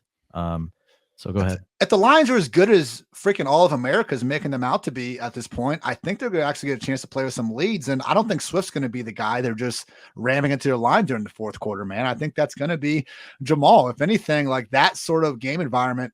Again, one of the cooler stats I found this offseason, DeAndre Swift, easily the highest percentage of receptions came in the fourth quarter, down 7+ points last season. So if we see the Lions make this leap that a lot of people seem pretty confident in them able to do, Jamal Williams, I love to say it, Dwayne, could be this year's version of James Conner. I think it's a great comp. I think it's certainly worth, entertaining. Like I love getting Jamal Williams in round 13, but there's no way he's coming back to us. So again, this is reading your tiers, right? We have Jamal Williams, Khalil Herbert, and James Robinson all in this tier, and we're down on the end. We've got to let it all go. And guess what? Immediately, another guy we had in our queue that I haven't moved up on this board yet, but he should really be in the same tier, 4C, Mostert. And so I know that it was the right pick at this point. I feel really good about Jamal Williams. And like I really do like Mostert too. Like now that we've narrowed this thing down, there's no Sony Michel in the way, and there goes James Robinson. So again, this is reading your queue, looking at the rest of the teams, knowing how far you've got to go before you pick again. Like if you're picking, in 4 picks, like you can, handle your tiers differently. But knowing that we're pick 11 and we've got to let this thing go all the way down and back, I just felt that, running back was the key. There goes Khalil Herbert. So the whole tier we just talked about is gone.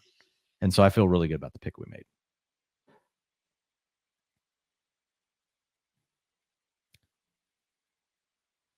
So looking at the team so far, we have got, we've not drafted a quarterback, but we do have running backs, and their names are Derrick Henry in the 2nd round. We've got James Conner in the 4th. So both values, not necessarily guys we're taking in round 1 or round 3 where they go. But when you get them after that, every down players, could injury be involved? Yes, they are older. Could there be challenges? There certainly could. But when you get them at the value, it's solid. Then we get a deal on Tony Pollard, upside, running back, playing behind Zeke, hopefully gets the 2-minute offense out of the gate. Not a player that Ian and I have been into in round 6 where he's been going, but to get him in round 8 is an absolute still. Come back with Jamal Williams in round 12. So running backs again, Derrick Henry, James Conner, Tony Pollard, and Jamal Williams. And then at receiver, we have got Stefon Diggs in round 1, pick 11. Come back with Amon-Ra just to make sure that we got him. We were going to take him in round 4, but he's the guy we really didn't want to miss. And then that let James Conner fall to us. DK Metcalf, round 5. Come back with Elijah Moore in around 7. So when you look at Metcalf and Elijah Moore, definitely have quarterback challenges, but hyper explosive players that can do a lot with a little. Then we get Sky Moore.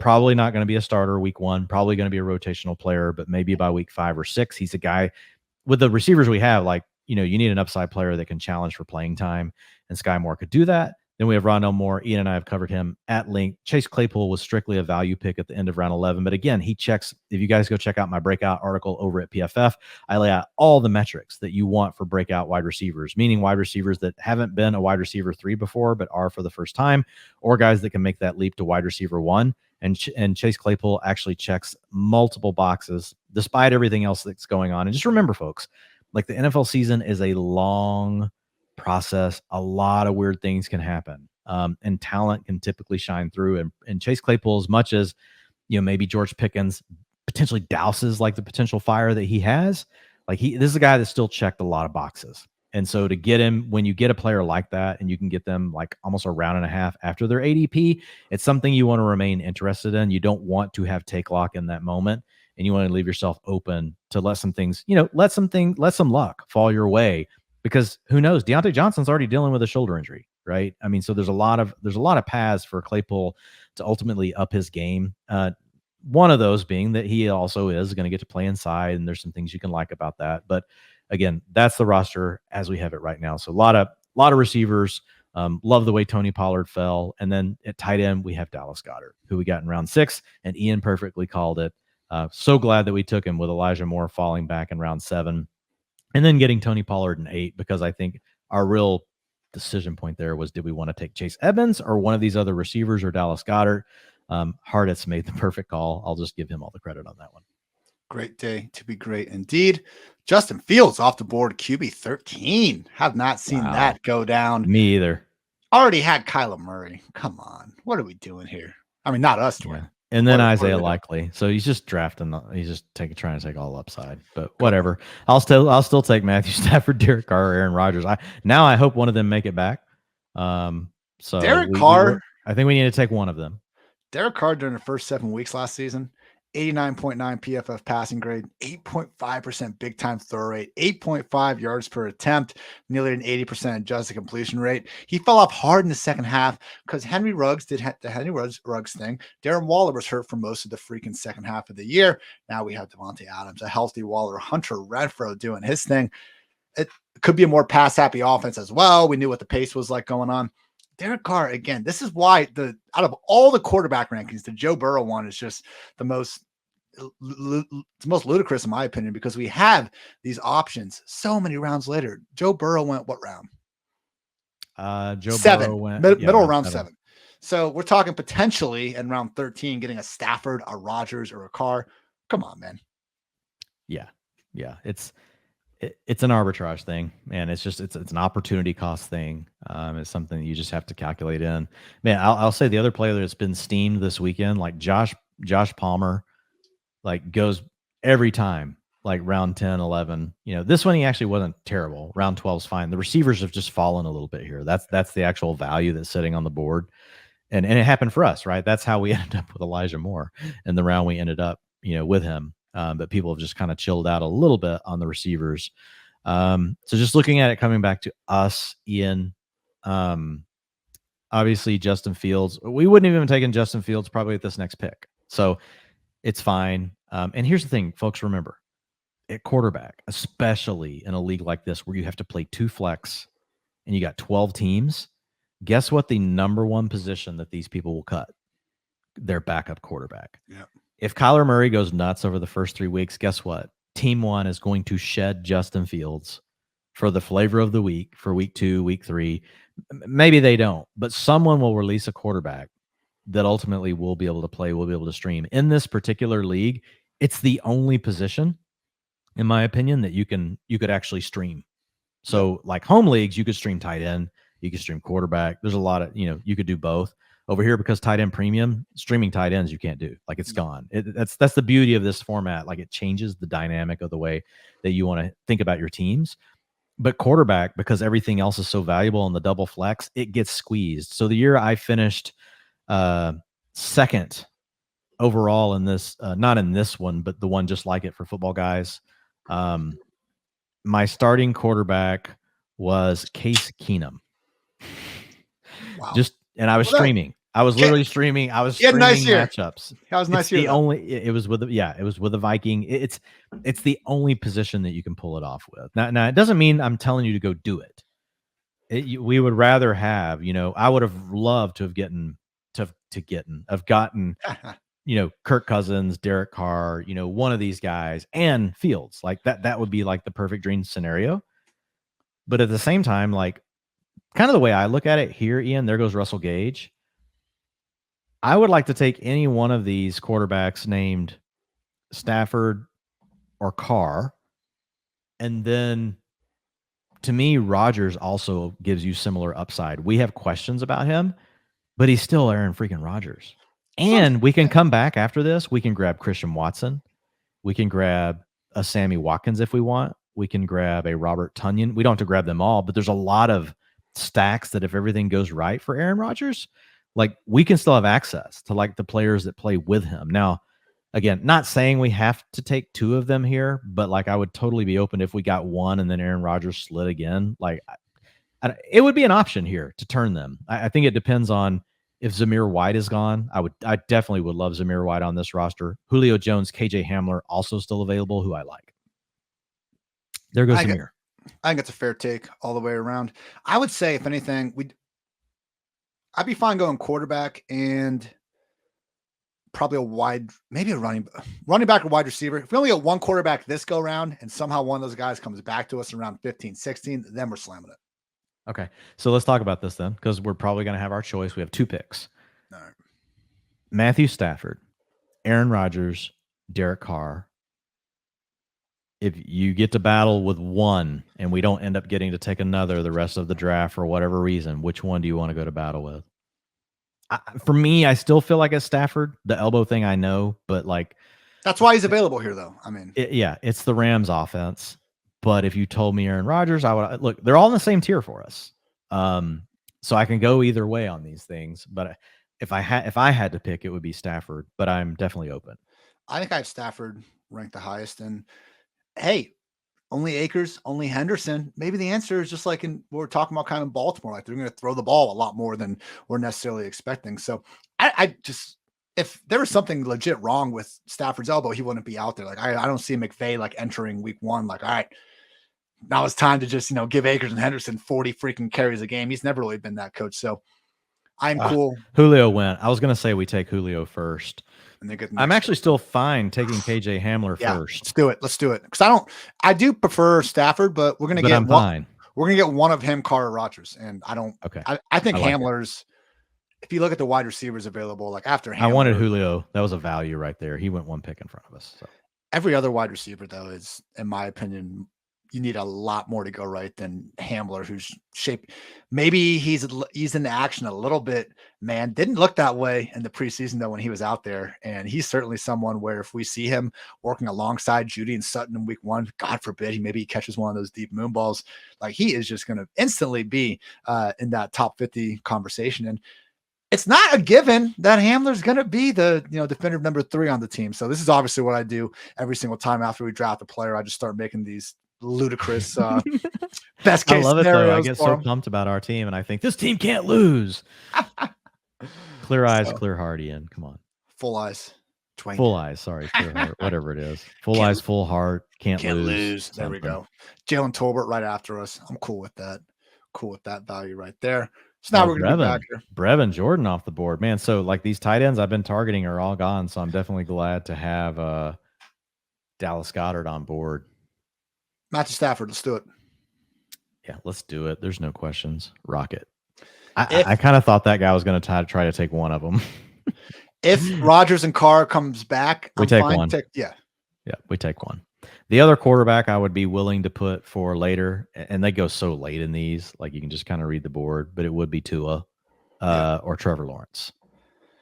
Before we get back to drafting, let's do it. There goes Aaron Rodgers right after us. Let's do a quick few ads. To the guy that has Patrick Mahomes. Sorry, don't do that at home, folks.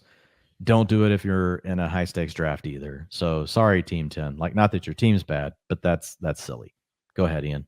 As Dwayne's kicking off these ad reads with a fantastic start. Again, PFF has a lovely new app. All of our fantasy football advice, rankings, analysis, betting dashboards, latest premium football analysis, all in the palm of your hand. The app is free to download and use until the 2022 season starts. When you sign up, leave us a 5-star review with your 2022 Super Bowl prediction and final score, and we'll share the best ones on the show. So just a great opportunity here. Again, free to download and use until the 2022 season starts. And if you happen to be, a PFF Plus subscriber, obviously you're going to have all that more throughout the season. So once again, can't stress enough, like we are everything we do at PFF, fantasy football, betting, the analysis, like it's all driven towards actionable takeaways for you to go be a more informed fan, better fantasy football player, whatever it is. Being smarter in any of these is just going to help your bottom line at the end of the day. So go check out the PFF app. Once again, free to download and use until the 2022 season starts. And when you sign up, leave us a 5-star review with your 2022 Super Bowl prediction and final score. And we will share the best ones on the show. Also, if you haven't heard by now, Underdog Fantasy is the best and easiest place to play fantasy football this summer. You have to get in there soon because it's actually going to be done once the NFL kicks off on Thursday. But Underdog will double your first deposit up to $100 when you sign up with the promo code PFF. And if you play just 10 of those dollars using promo code PFF, you get a free PFF subscription. Underdog drafts close before NFL kickoff. So what are you waiting for? Head on over to underdogfantasy.com or the App Store. Play $10 with code PFF and draft your best ball mania team today. Also, get ready for the NFL Week 1 action with DraftKings Sportsbook, an official sports betting partner of the NFL. Bet just $5 on any football game and get $200 in free bets instantly. And now everyone can experience the thrill of DraftKings early win promotion. Get up 7, you win. Bet on any NFL team of your choice, and if your team leads by 7 points at any point during the game, you get paid instantly, even if your team loses. DraftKings is safe, secure, and reliable. Best of all, you can deposit and withdraw your cash whenever you want. Download DraftKings Sportsbook app now and use promo code PFF to get $200 in free bets instantly when you place just a $5 bet on any football game. That's code PFF only at DraftKings Sportsbook. 21 or older in most eligible states, but age varies by jurisdiction. Eligibility restrictions apply. See DraftKings.com/sportsbook for terms and resources. Gambling problem? Call 1-800-GAMBLER. In Tennessee, call or text the Tennessee Red Line at 1-800-889-9789. In New York, call 877-8-HOPE-NY. Or text HOPE-NY 467-369. One per new customer, minimum $5 deposit and wager, $200 issued as 8 $25 free bets. Also, everyone, our newest partner is revolutionizing the world of sports betting and fan engagement by making sports fandom profitable. That company is Symbol, the stock market for sports. Symbol was a PFF sponsor last year, and they are back for this football season. Symbol lets you trade pro and college teams like stocks and even earn cash dividend payouts when your teams win. Symbol took the thrill of sports betting and combined it with the profitability of the stock market to give you a platform where fortune favors the fan. Download the Symbol mobile app for iOS by searching SIMBULL in the App Store and use code IAN, IAN, to receive a free team stock valued up to $150 upon signing up. The PFF team is even getting into Symbol market themselves this season. Create a free account, enter code IAN to get a free stock value up to $150 and compete against the PFF Forecast podcast this season on Symbol. Shout out to any content creators also listening to us. If you're planning on drinking a bunch of beer during your podcast, you probably do the ad reads, before you're 4 or 5 deep. So just a word of advice from your boy, Ian. Still a great day to be great regardless, though, Dwayne. I thought you did a fabulous job. So thanks, man. You seem like you're a true professional at ad reads as well as drinking beer. best of both worlds, some might say. All right, Rodgers and Carr off the boards. Patrick Mahomes and Joe Burrow teams took them. Go ahead. That's fine. It's fine. Hey, it worked out. We read the board perfectly. You get Matthew Stafford in round 14. And allowed us just to keep plowing through all these other guys. And so, Dwayne, are we going to panic and take another quarterback next? Hell no. No. We definitely, we've got Tua and Trevor on our minds. Depending on what happens elsewhere, we might take a swing on one of them, but no. Looking at the best available players, wide receiver. I feel like I'm not jinxing everyone if I just list a bunch of them, right? Come on. No, yeah, and at this point, just do it. Alec Pierce, Miko Hardman, Paris Campbell, Jameson Williams, even. Then we get the Kenny Galladay tier. That's just, oh man. Well, Once you I need see to isolate Kenny in his own tier and move him down. I think he just was like available in round 18 the other night of a main event. he's that player, I think at the running back position, like it was Matt Breida for me most of this offseason, where it's like, if you had any thoughts of drafting the guy, like you put him above Kenny Galladay, you put him above Matt Breida. Like if you're like, okay, I want nothing to do with him, you put him below. Like he's kind of that, like he's the levy that you just kind of want to have between the So guys in that draft, I passed him and I just took Curtis Samuel. I said, give me the explosive playmaker. No Kenny. I don't hate it, man. I mean, I know it's just a report, but that mannequin storyline. Oh, that was just it was a very descriptive way to describe what I think a lot of us were thinking. So shout out, whatever guy came up with that. Best running backs available: Isaiah Spiller, Darrell Williams, Mike Davis, Jeff Wilson, Deontay Foreman, Eno Benjamin, Hassan Haskins. Eno actually went a little bit earlier, I believe. Dwayne, I will say, based on what we saw in the preseason, Jeff Wilson. Jeff Wilson looks like the 49ers RB2. Sermon's now completely out of the picture. I know Tyrion Davis-Price still third-round pick, and he's already off the board. But if we see in week one, I don't think it's a foregone conclusion that Elijah Mitchell is going to be this 20, 25 carry per week back like he was last year. Look at what happened last year for that to take place. Raheem Mostert gets 2 carries. He's out for the season. Jeff Wilson was on freaking IR, I believe, in the PUP list until week 9, 10, never really seemed to get his feet under him. Trey Sermon was so bad that when they finally had to put him in the game, Kyle freaking Juszczyk was taking a lot of the action. So Jeff Wilson is someone that we've seen Shanahan comfortably hand over the entire backfield to before he actually got hurt in the first place. So I don't think Wilson's a legit threat to Elijah Mitchell.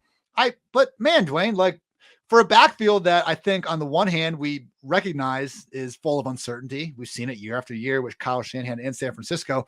A lot of people awfully confident that Mitchell is going to keep that every down role. And that's before even mentioning Deebo Samuel. So I do think that Jeff Wilson has a couple outs in terms of potentially being like, if Jeff Wilson ends up having a Michael Carter, Darrell Henderson-esque role as like a 30-40% snap guy with handcuff upside, that wouldn't be the most shocking thing to me. And he's going so far after the guys. He's someone that we asked the question, like who's going to be on the cover of the week 2 waiver wire report. Jeff Wilson, I'm not saying he'll be on the cover necessarily. Elijah Mitchell gets hurt though, maybe. And even if he doesn't, if we just get pure confirmation, if it's Mitchell out there for 70% of snaps, let's say I'm just wrong. It's Mitchell and Jeff Wilson for even 30%, man. That's going to be enough to have a lot of people wanting to have Jeff Wilson on the roster. So he's someone that, if it doesn't work out, and let's say TDP is the number 2, okay, fine. We'll cut Jeff Wilson in week 2 then. But, I've had some people send me their teams, and one friend took like Joe Flacco in the last round. I'm just like, man, there's no scenario where you're ever going to play this guy. Like, don't be afraid to take the backup running back. They're easier than ever to release if it's not going to work out. But my God, their upside compared to any other position at this point in the draft, just is world's higher. So if he does fall to us, Dwayne, I've heard worse things, and he's already off the board. So F me. Yeah, no, it's okay. But I think everything you said is right. I think there's a chance for Wilson. There's a chance for TDP. There's a chance if you're in a 20-team draft like this to draft Jordan Mason with the last pick. And then you just see what happens in week 1 when the true unveil happens that really no beat reporter, no one in the city of San Francisco knows except for Kyle Shanahan. And then, you can just shed the weight afterwards. But if you hit, like we saw what that means with Elijah Mitchell last year when we all thought that really Trey Sermon was the dude behind Mostert. And that wasn't the case. By the way, Dwayne, what's up with all this unofficial depth chart victory lapping? I thought we all did a decent job throughout the preseason of chilling out on that shit. Yeah. And then all of a sudden week 1 comes around and I'm seeing, the depth chart quote tweet, like, and here's your best ball exposure at 0% for a guy. Like, can we wait till Sunday at least? Like, come on at this point, people. And we'll see what happens with these depth charts. But, I went back and I looked at the 49ers week 1 depth chart from last year. RB2, Trey Sermon. Like, Mitchell was listed as a tie for RB3 with freaking JaMychal Hasty. Brandon Ayuk, who played behind Trent Sherfield, was listed ahead of Trent Sherfield. And not every team is the same, but my God, like national reporters, like just going over this Pittsburgh Steelers situation. And I just really think it's a bunch of complete nonsense. So we're getting the, James Robinson listed over Travis Etienne, even though there's an or right next to the guys. Like, it's do you guys really think that the head coach is just taking time out of his day to go to the team website and make sure that his depth chart is completely like aligned? Come on, just spare me this, man. Use the preseason snaps, first team preseason snaps. I thought we were all clear on this. Apparently we aren't. So even if this is only reaching one person out there, just realize that. Thoughts here as we get into the late round 15. Dwain, still have Mike Davis. My thoughts are people are freaking definitely drafting off my tight end data. Like I am guaranteeing that the Brevin Jordan pick, the Mo Alley Cox pick in round 15, the David Njoku picks. These are guys that I've just been pounding in the late rounds, especially in this format. And utilization, if you don't have one of the key to a ceiling for the tight ends is you have to have the elite talent. But like if you want a shot at being in that top 12, like if you get 75 to 80% of the routes, and all the guys I just named have done that in the preseason. So those are all guys. I just moved Mo Alley Cox into the queue. Bellinger I have over there, but we can wait. I thought I put Logan Thomas over there too. I know you brought him up. So I'll put him over there as well. Yeah, he's still available. So we don't have to take one right now, though. I think I'm back off of that. My thought, honestly, is we have 4 running backs. I want Dontrell Hilliard right here. I think he is. Well, damn it, we have Derrick, but this late, that's fine. Round 15. This late, I don't mind cuffing. We took Derrick Henry in round 2. You get Dontrell Hilliard in round 15. And then I think we turn around and honestly, we come back with either Mike Davis or Jaylen Warren. Because like Mike Davis, we talked about the early season stuff. Jaylen Warren, I do believe, is now the backup to Najee Harris, who has a full every down workload. Do we want to take Jaylen first just for like the bigger swing on like the other guy, or do you want to just get Hilliard? I think Hilliard will come back around. I'd be more concerned about Warren going first. Okay. Yeah. And they both can go in this range, but it is just a matter of like, which one do we want to make sure we have? Yeah. So let's go ahead and take Jaylen Warren. So that's fine. I mean, Najee seemingly healthy off the list, Frank, but it's certainly not an ideal little note to get about what he was dealing with throughout August. So I Dontrell Hilliard, or like Mike Davis next, like knowing that like Mike Davis, I don't know for sure what he does on this roster because we have so many receivers. Mike Davis is going to be irrelevant by like week 4 or week 5. I don't think we're going to be. Maybe, but here's the one thing we have to say. I agree. And we discussed that earlier. But what if J.K. Dobbins has issues? What if Gus Edwards has issues? What if one of them comes back and gets Were we lining up to play Devontae Freeman last year? Like, well, I get it. But to me, this is also a back that they've had there all preseason.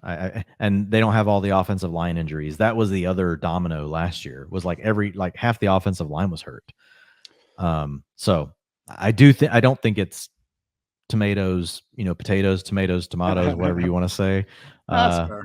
I get where you're going. Again, I'm looking at ADP. The other option here is I never take this player ever. But Mecole Hardman, we have Sky Moore. If we just want to place a bet on, well, we think we have the Chiefs wide receiver 3 between the two. But I'm also fine just steering off of it and taking Dontrell Hilliard here and just making sure we have Tennessee a heavy run attack. And we do believe that we could be wrong, but preseason has, at least what preseason has told us, is that Dontrell Hilliard is firmly ahead of Hassan Haskins. Let's go with Dontrell Hilliard. Boom. Okay. Done. I'm picturing that like that meme where it's like the 3 people in the church with all like the guns to their head, and it's like, Tony Pollard like in round 7, then it's like Naeem Hines in round 11, and then like the person with the sniper up in the rafters is actually like Dontrell Hilliard round 16. I mean, dude, Deontay Foreman was fine last year. Dontrell Hilliard was really convincing some people that he was going to be the guy. I mean, that Patriots game, he busted like 70-yard touchdown run. Like Hilliard could be someone where maybe they do feel confident enough giving him 12, 15 carries in the absence of Deontay Foreman. I still think Haskins would be involved, but Hilliard certainly, if we're looking at in Carolina, like Chuba versus Foreman, it's certainly Hilliard over Haskins at this point. Yeah. Yeah.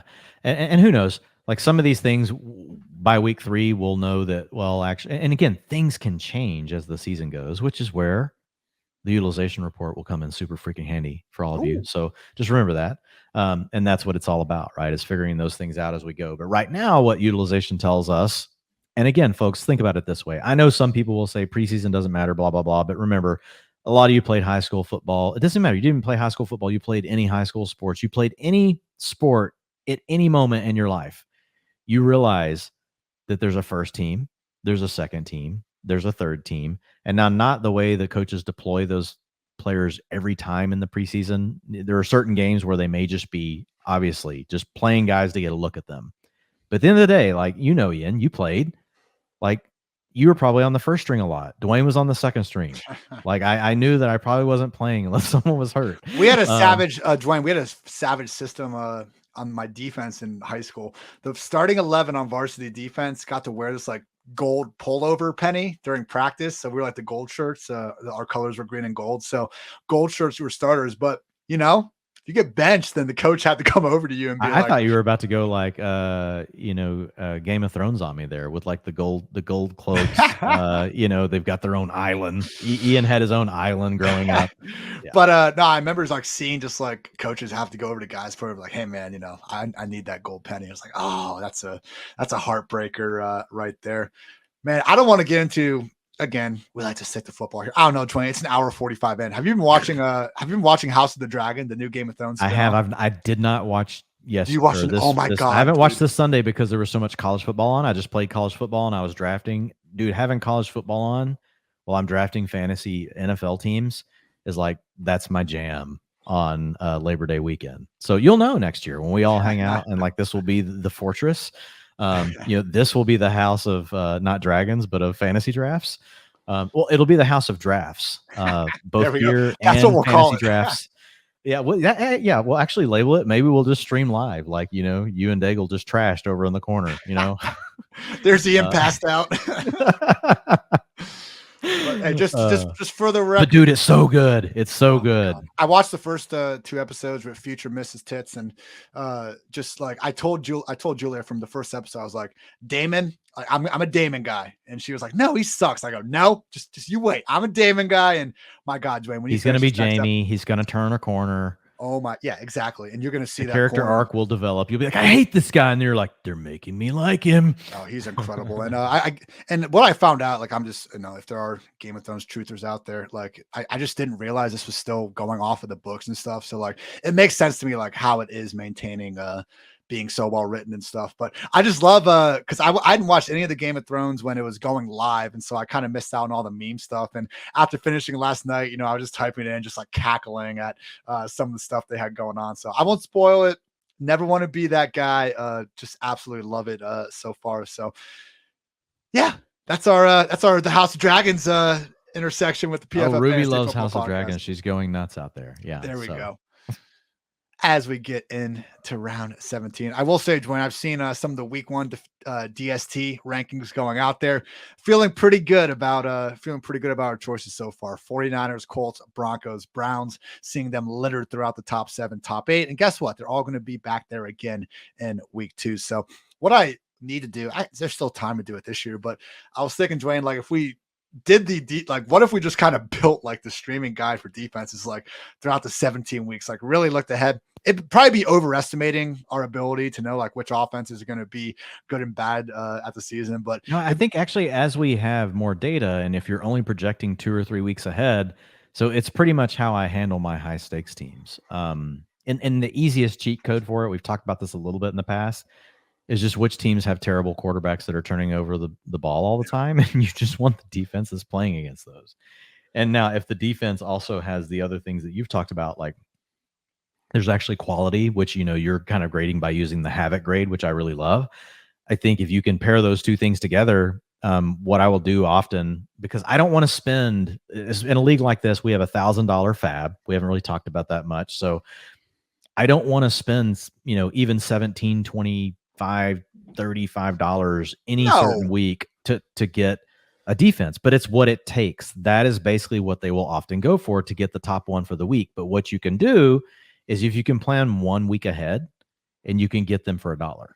And so if you can do that, and sometimes it may mean like you got a player that's hurt and you may carry 2 defenses for 1 week, right? And then move on to the next one. Like there's all sorts of ways to play it. I typically still try to only have 1 defense on my team until I get down to the end of the season and I'm trying to like win my points race. And then I might be carrying 2 defenses, and we know so much. And usually by then the wire is so combed over, even backups have all been like hashed through. Mm-hmm. And so at that point, like, and every season is a little bit different, but at that point, like I'm much more willing to do it. So no, I love I love the idea, and I love the fact that you just volunteered for it, and that I don't have to. I've already started it, so I guess so.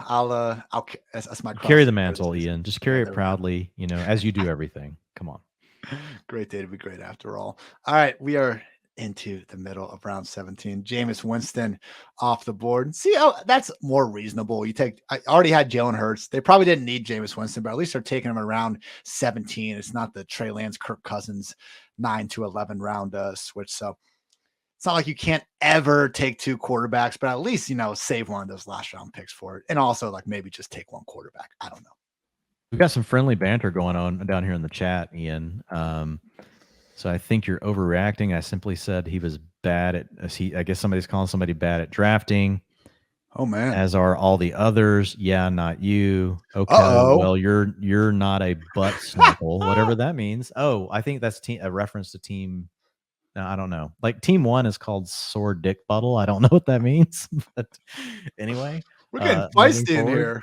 Yeah. So, but usually when people are chatting in the chat room, like most of the guys that are drafting all the time, that might be like what we used to call like in the poker days of multi-tabling, where you're playing like 4 or 5 poker tables at one time. So like Chad Schroeder, like the best like season-long drafter like on the planet. Like he's won more than anybody. It's not debatable.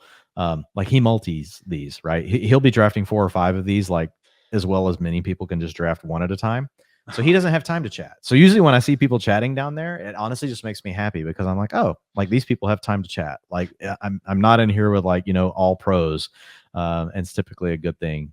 And not to knock any of these drafters. There's actually several teams in here that I like. There's been a lot of value in these drafts, but typically chatting is good. Oh, here comes Ian. I was trying to rile him up. I said, let's get the gloves.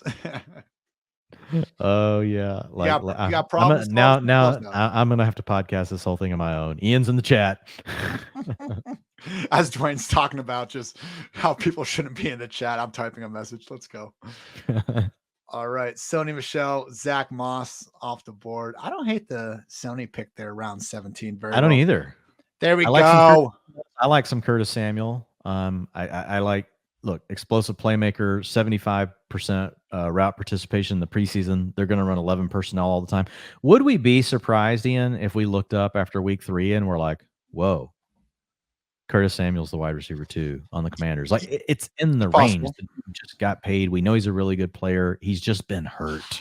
So my thought is taking him. Then you could talk me into Mike Davis or Trevor Lawrence going back, or Daniel Bellinger. Let's take Curtis. Okay. So we got 2 picks to us, and then, you can tell me what you want to do going back. Like, we were considering Mike Davis in round 15. I think that's probably the pick there. Yeah. To me, there's still the most upside there if they leave him. And again, to your point, like once he does wear down, like we're not in best ball here. Yeah. Let's say all of a sudden J.K. Dobbins is fully healthy, and we see him, we're looking at utilization. J.K. Dobbins is slowly rising, just taking over. Fine, we can easily cut Mike Davis. We find out that Gus Edwards is going to be back, week 5, and he's going to play. Like we can let it sit for 1 week and then cut him. Like if that all works out, but he could still come in handy. And if for some reason one of those guys are delayed, like I still think that running back could be decent. I would say the next pick for me would probably be Bellinger on this team, or Trevor Lawrence. You could I have Jamison Crowder in the queue, but I could let him go. I do. I was looking at Lawrence. There goes Crowder right after we say. Yeah, go ahead. I'd be cool with Davis or Lawrence. I don't see I think Bellinger. I don't see the Bellinger thing, man. Well, here's the thing with Bellinger. Like, Ricky Seals-Jones is out for the season. So, I mean, it's Bellinger now at this point. And Galladay in the doghouse. Kadarius, as much as we love him, can he stay healthy? Wan'Dale Robinson, as much as we like him as well, he's another rookie that most people thought was a 3rd or 4th round pick. He did go in round 2, which has been our defense of him all preseason, of being like, there's a disconnect between where he went in the NFL draft and where he's going in fantasy drafts. It did finally catch up. But to me, like, that just means there's definitely opportunity for Bellinger. And at tight end, remember, folks, like, talent is still the biggest thing, but you get to play against, you're against a lot of zone coverage. You're against a lot of guys. Hartitz playing downhill. He's got to read his keys, play action. Daniel Bellinger may not be that good, but he's behind Hartitz.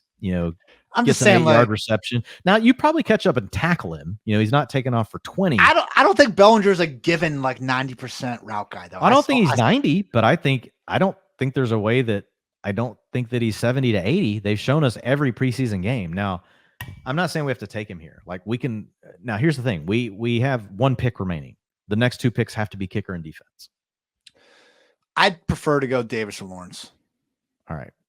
How much time we got? 22 seconds. Okay. Keep an eye on it. You know the one you want. I've got Mike Davis at the top. Ooh. All right. I'm asking Think, Matt. Mike Davis or Lawrence? Mike Davis or Lawrence? 9, 8. I'm taking Mike Davis. These people are going to cut. Oh, he says T-Law. We're gonna go with T-Law. You get him? Yep. Yeah. Hey, okay. Matt says T-Law on the squad. It's fine. There is a scenario where I don't see the Lawrence Burrow leap that some people have floated out there, but I could see Lawrence being in the Stafford Dak tier when it's all said and done. Yep. And this is as Ian referred to, and he thought he came up with this word, but I think actually Game of Thrones actually has used this word. It's a triumvirate. I don't think I've ever said that word in my life. You have. No, you have. You're going to have to go back and listen. You did. You probably mispronounced it. I mean, but all right, three of us. It's a team of 3. The chat's going nuts again. Girl Scout podcasts on this draft. Oh, they're throwing out. God. They know who you are. They're throwing out the or did you already throw out some stuff around? Because that's UFC, right? I just said great day, but great earlier. Yeah, now we're talking UFC. We got Khamzat Chimaev, Nate Diaz this weekend. It's gonna be interesting, man. They're basically serving Nate Diaz up to the wolves here. Last fight of his contract. Khamzat's nickname is literally Borg, I think it's like Russian for wolf. So really going there, undefeated, on the rise. If he beats Nate, he's probably might get a title shot, maybe 1 fight away from a title shot. But Nate Diaz only been finished once in his whole career. It's gonna be interesting, Dwayne. Kind of a weak pay-per-view overall. I don't love Tony Ferguson versus Li Jingliang, but it's one of those things. We'll see.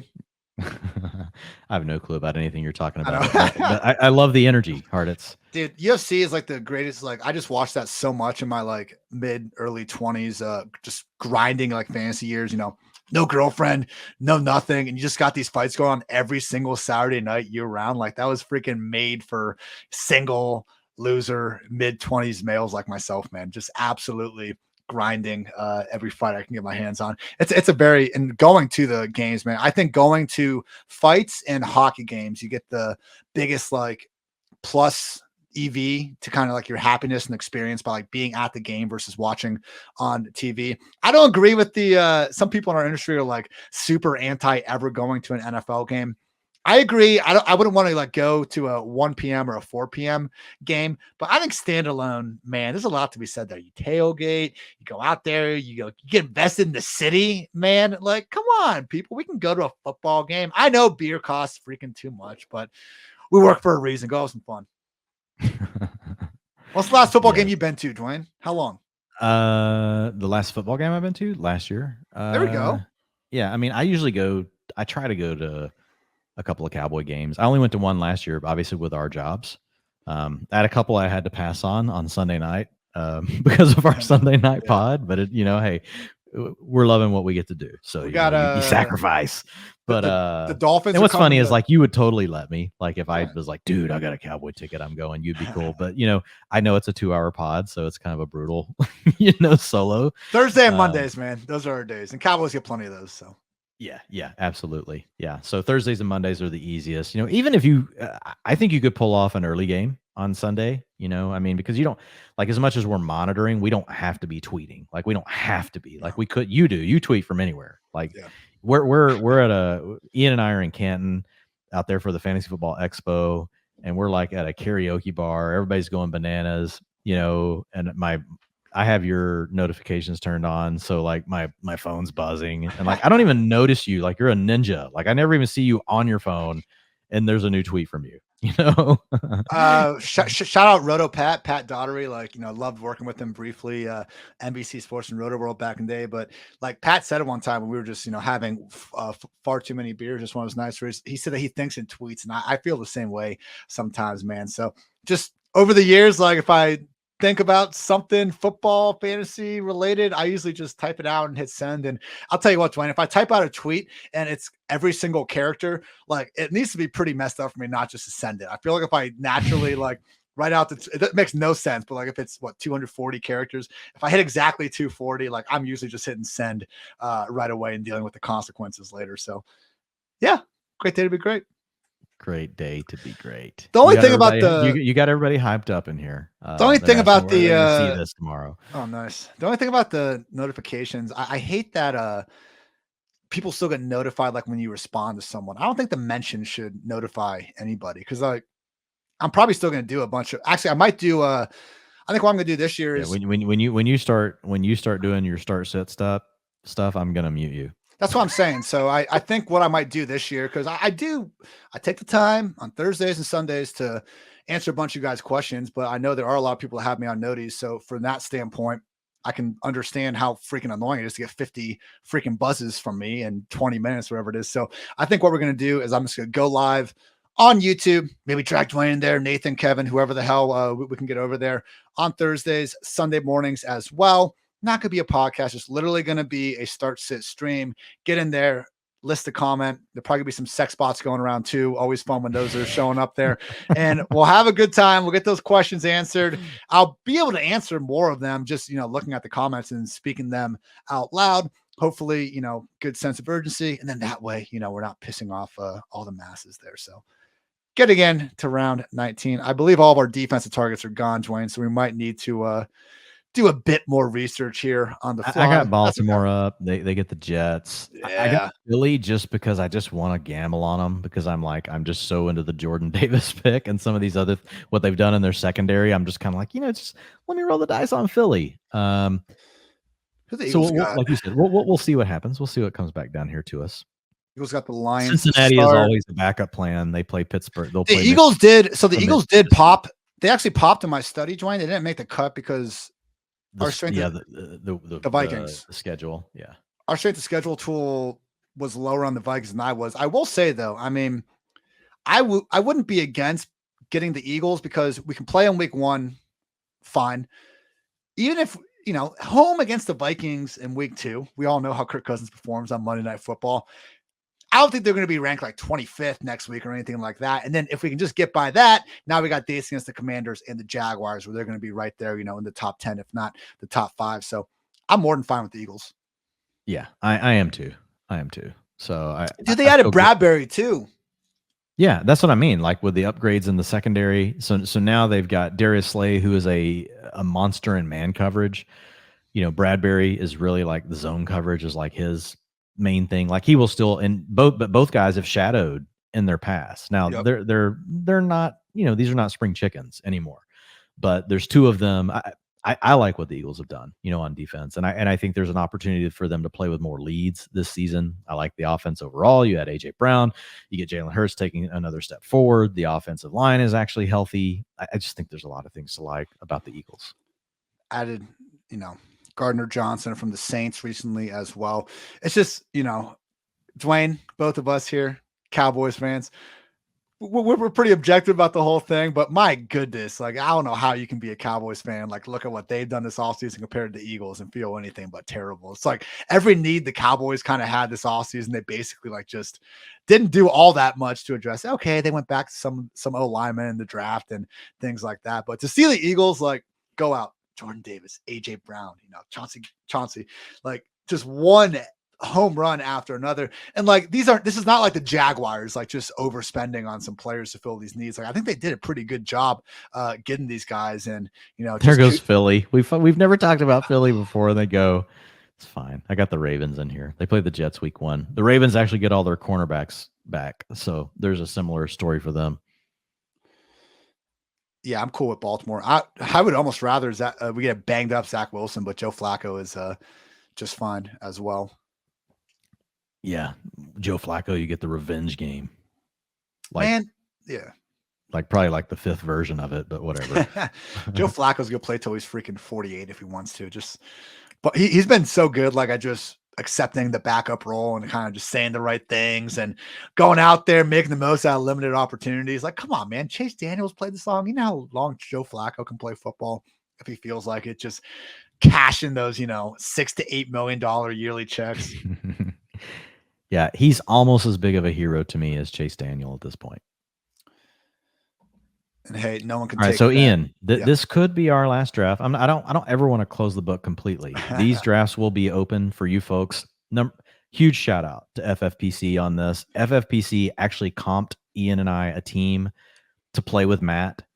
We told them what we were going to be doing and they were all in on it. The guys over there, Alex, Dave, have been awesome to us all preseason.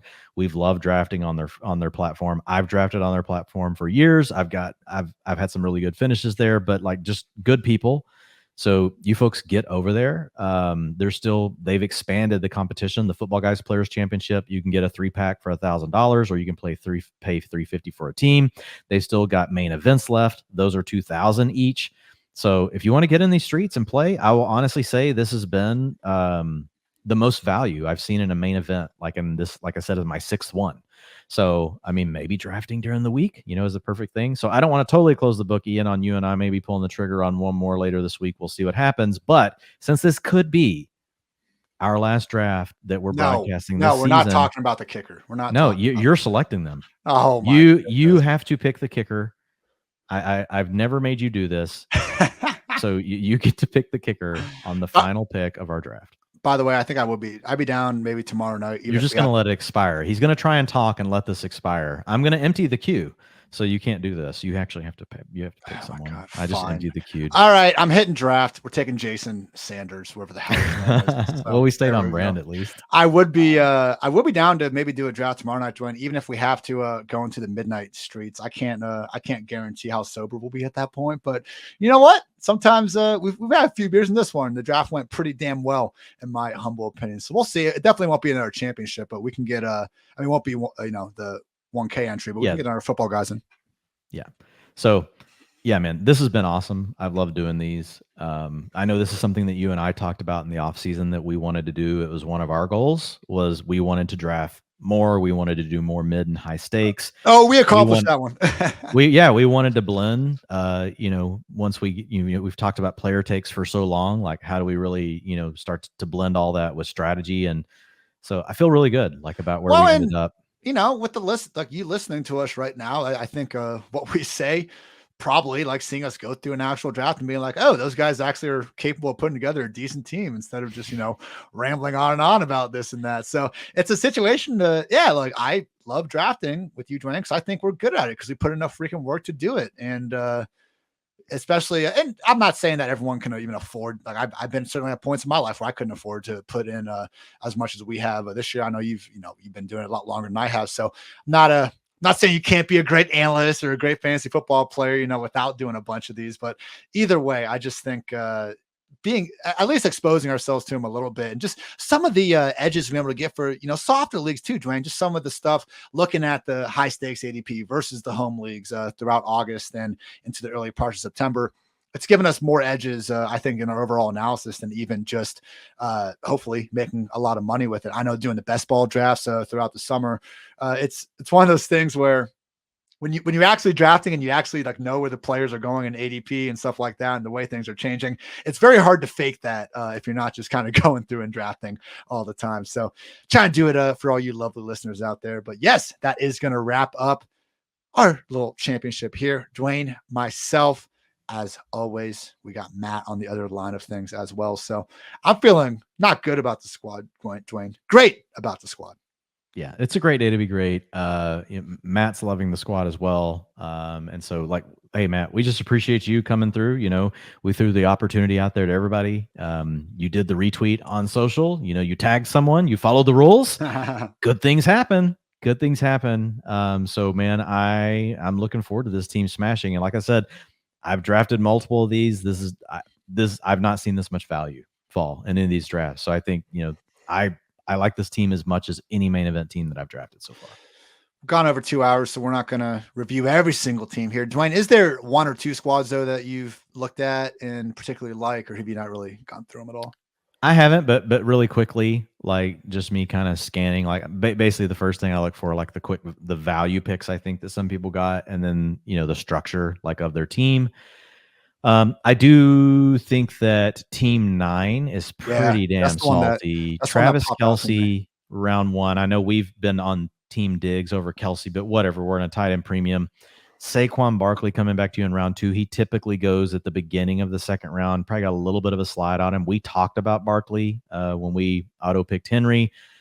DJ Moore coming back fine. Travis Etienne, a value in round 4. Michael Thomas coming all the way back to you in round 9.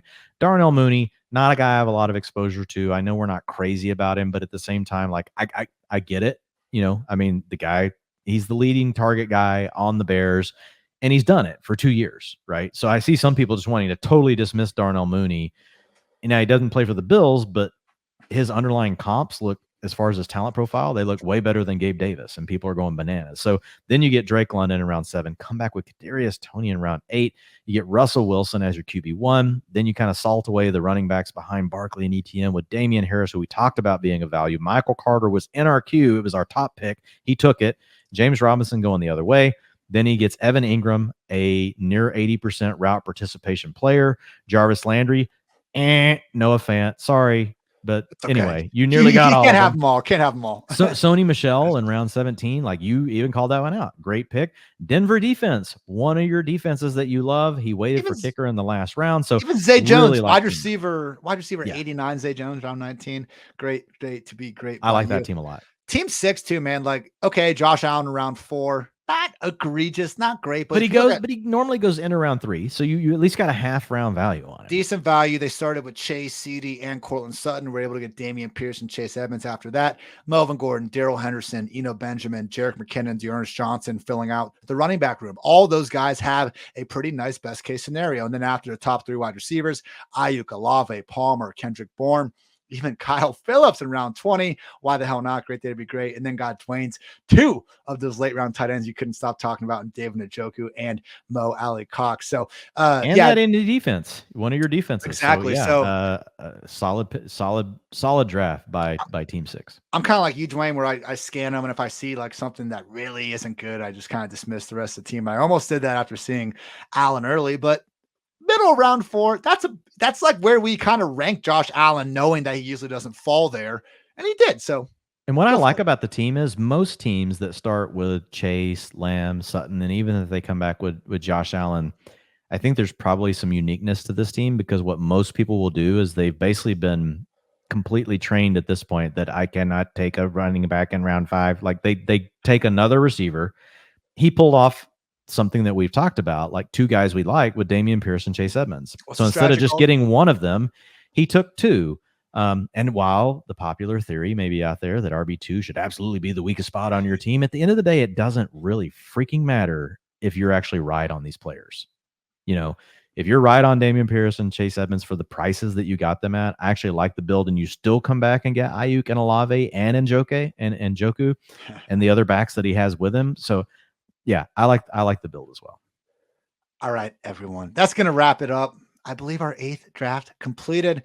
Dwayne will tweet out the big board. Check it out over at Dwain McFarland. I'm over at iHeartitz. You guys already freaking know. I don't know why I'm advertising it right now. Go get the PFF app. Said it twice. Say it again. Just download it, please. Like, just do us a solid. We don't ask you guys for that much. If you like it, it's also freaking awesome. So it is. Well, you guys are listening to us, so you must at least respect us at some point, especially now if you're 2 hours and 11 minutes in. So do you think Dwayne and I would put that much work in this app and like just allow it to be shitty? And then like, if it was shitty, like we wouldn't be talking about it. So we're talking about it. So there you have it. So with that said, week 1's here. Let's go. Going to have plenty of week 1 related content on the way, filling up your feed. So believe me, this is not the only thing we're going to roll with before week 1. We'll get all those matchups ready to go as well. And maybe, just maybe, Dwayne and I will be back tomorrow night knocking out another one of these drafts. So, Dwayne, anything else you want to go off your chest? No, man. Like you said, over 2 hours. But look, folks that have been listening, really appreciate you. Oh, yeah. And like, if you've got drafts left, like, let's just go crush them, man. If you haven't, waiver wires are coming. Like, we're about to be in, it's season long grind now, man. And so, looking forward to it. The next chat, as Ian says, he's just ready. He's ready to turn the page now. We might get him excited about one more draft, but we're ready for the season. It's season. For Dwayne, I'm Ian. Thanks so much for tuning in to the PFF Fantasy Football Podcast. Until next time, take care, everybody.